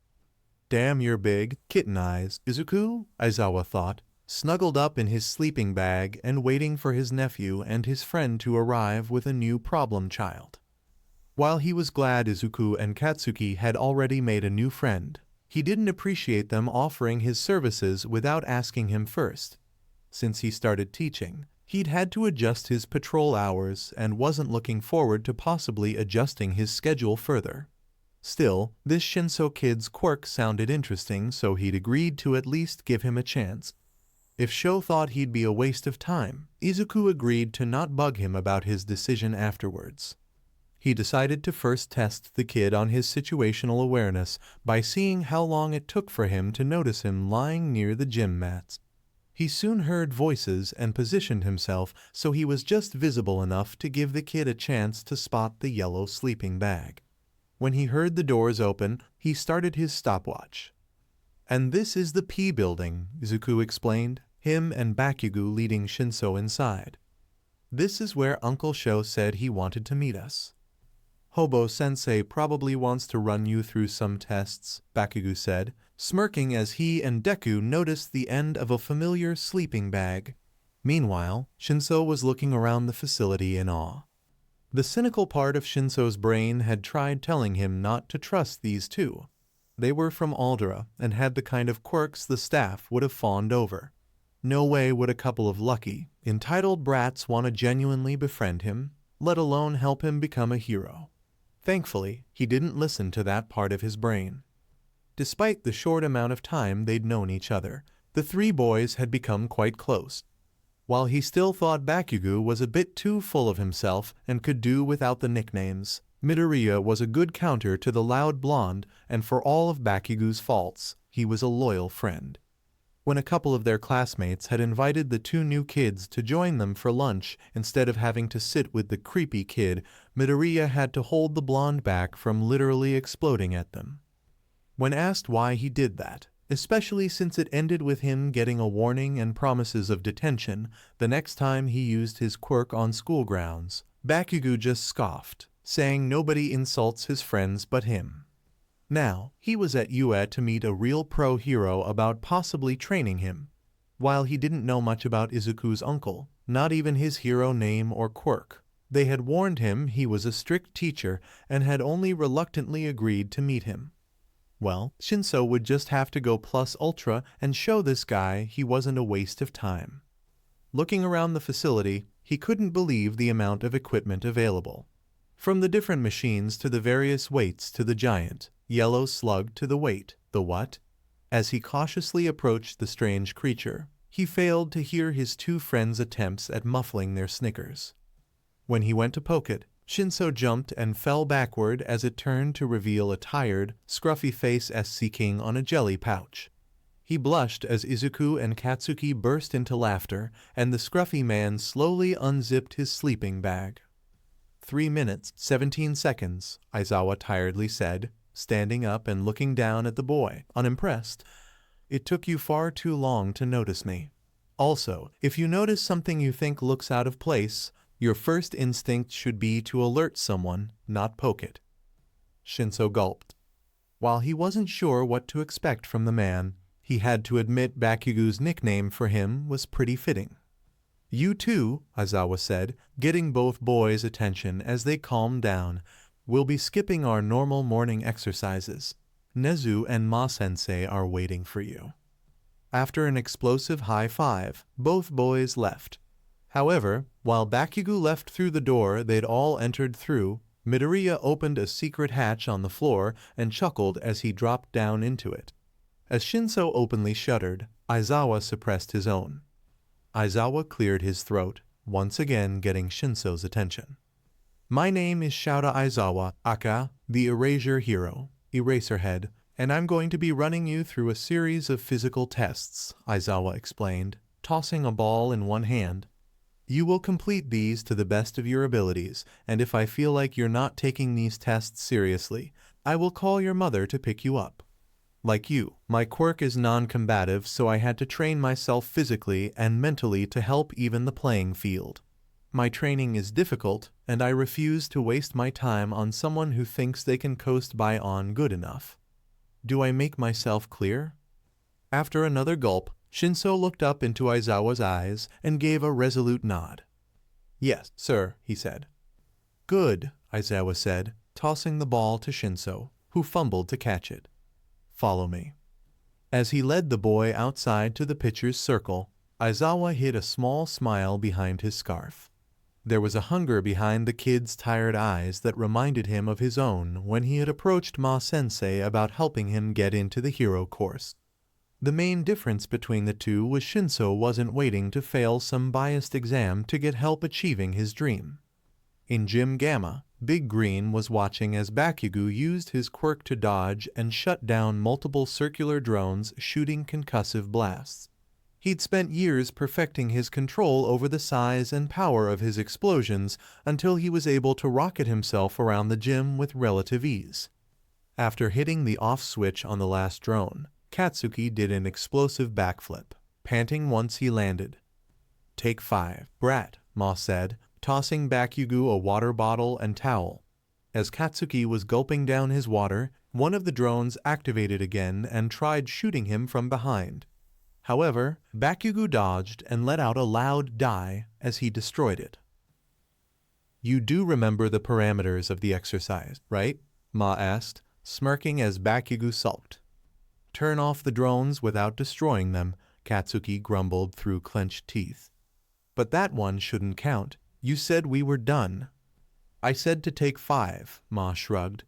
You're the one who assumed I meant minutes. Bakugo sputtered before huffing in defeat and grabbing a broom. He should know by now not to let his guard down around Ma-sensei. You know, you should really work on a different battle cry, Ma said as Katsuki cleaned up his mess. What's wrong with my battle cry? Katsuki asked, sounding genuinely confused. Kid, if you're serious about becoming the next All Might, you should know a big part of the ranking system comes down to popularity. You really think parents are going to want their kids looking up to someone who yells die and cusses between every other sentence? Damn it, I hate when you're right, Katsuki sighed as he dumped the remains of the drone in the scrap bin. So, what the foo I mean, what do you suggest I do? Ma-sensei shrugged.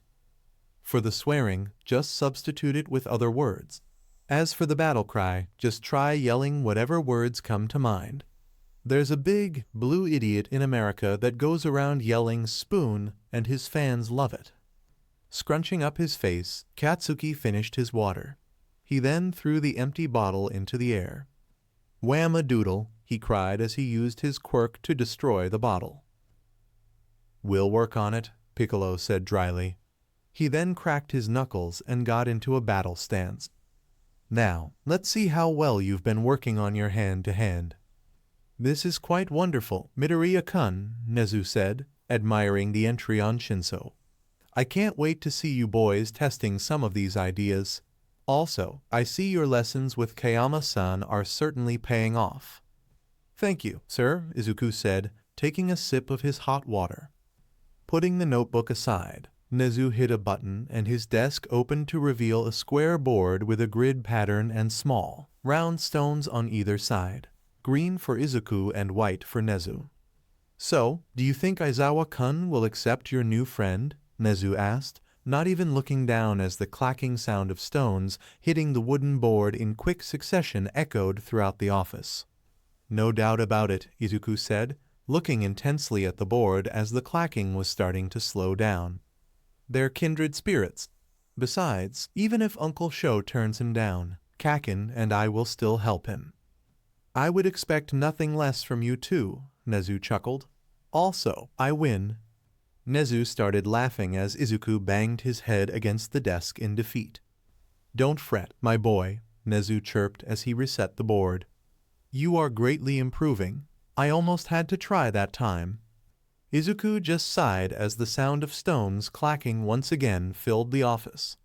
After several more games, Izuku was released and given the names of 5 new heroes to analyze. As he was looking over their profiles, he took the familiar path to the nurse's office. Meeting up with Kakin after Recovery Girl was done healing him and lecturing Big Green about pushing the 8-year-old too hard, they both started walking. So, what'd you break this time? Izuku smirked without taking his eyes off the notebook he was scribbling in. I didn't break anything, Deku, Katsuki huffed. At Izuku's incredulous look, he explained further. Okay, I destroyed 1 drone, but I didn't break any bones. During sparring with Green Sensei, I did a backflip, landed wrong and twisted my fraggin' ankle. Fraggin? Izuku questioned with a raised eyebrow. I'm trying to break the fraggin' habit, Katsuki said, turning his head to hide his blush. Anyway, we should go check on Cottonhead. Hobo Sensei's gotta be done with his hazing by now, right? Shinso was on his back, panting heavily after finishing the run. He had done it. Every test Aizawa gave him, he gave his all. But was it enough? Well, unsurprisingly, your results were either average or below, Aizawa drawled, making Shinso's heart sink. I'll work with Recovery Girl on an exercise and meal plan for our next session. I'll also have to talk to Izuku and my brother about how best to train your quirk. That made Shinso shoot up to sitting position. Why you mean? Shinso asked. The only way I would have rejected you was if you slacked off or gave up, Aizawa said. offering Shinso a water bottle which he gratefully accepted and started chugging. You've got a tough road ahead of you, especially if you're planning on going underground, but you don't have zero potential. See you next week, kid. Shinso watched as Aizawa walked away and couldn't believe it. He was really going to be trained by a hero. He then collapsed back to the ground with a smile. Not long after, Bakugo and Midoriya were looking down at him. "You okay, Cottonhead?" Katsuki asked, offering him a hand which he happily took. "Yeah, just exhausted," Shinso explained, getting to his feet shakily. "You good to walk on your own, Hitchin?" Midoriya asked, looking concerned as his friend looked a little unsteady. "Yeah, I wait. Hitchin?" Hitoshi questioned. Izuku blushed and looked back down at his notebook. "Sorry, I didn't mean to offend," Midoriya tried, but Hitoshi cut him off with a chuckle. "It's fine, Midoriya. I'm why like it," Shinso said with a small smile as Izuku beamed at him. "Come on, Deku," Katsuki said, rolling his eyes. "Let's get Cottonhead to the old lady. If we're lucky, he's suffered from heat stroke." "I'm sorry, how is that lucky?" Shinso asked, eyebrows raised. Midoriya chuckled. "Because, Hitchin, there's nothing more amusing than watching a small, old lady chewing out a professional hero over reckless teaching while hitting them with her cane." As the three boys walked back to the school, Aizawa was watching them from one of the windows and sighed. What a tiresome trio, he thought with a sad smile as he remembered another trio of friends. It was hard to ignore the parallels. The loud blonde, the insomniac loner, and the optimistic glue that held them together. Before he could start worrying about them suffering the same loss their group did, his phone vibrated. "Zashi, drinks tonight at the Lair W/Nem. You in?" "Me. Will Emmy be there?" "Zashi." "I neither confirm nor deny." Aizawa rolled his eyes. This wasn't the first time his friends tried to set him up with joke. It's not like she was serious about wanting to go out or marry him, right? "Oh, what the hell? Me tell joke, she gets one chance." "Zashi, wha?" Aizawa smiled. Maybe a relationship wouldn't be the most illogical thing in the world. Thank you for joining us on this incredible journey through What If Deku Had Insomnia Quirk. I hope you found it as intriguing and thought-provoking as we did.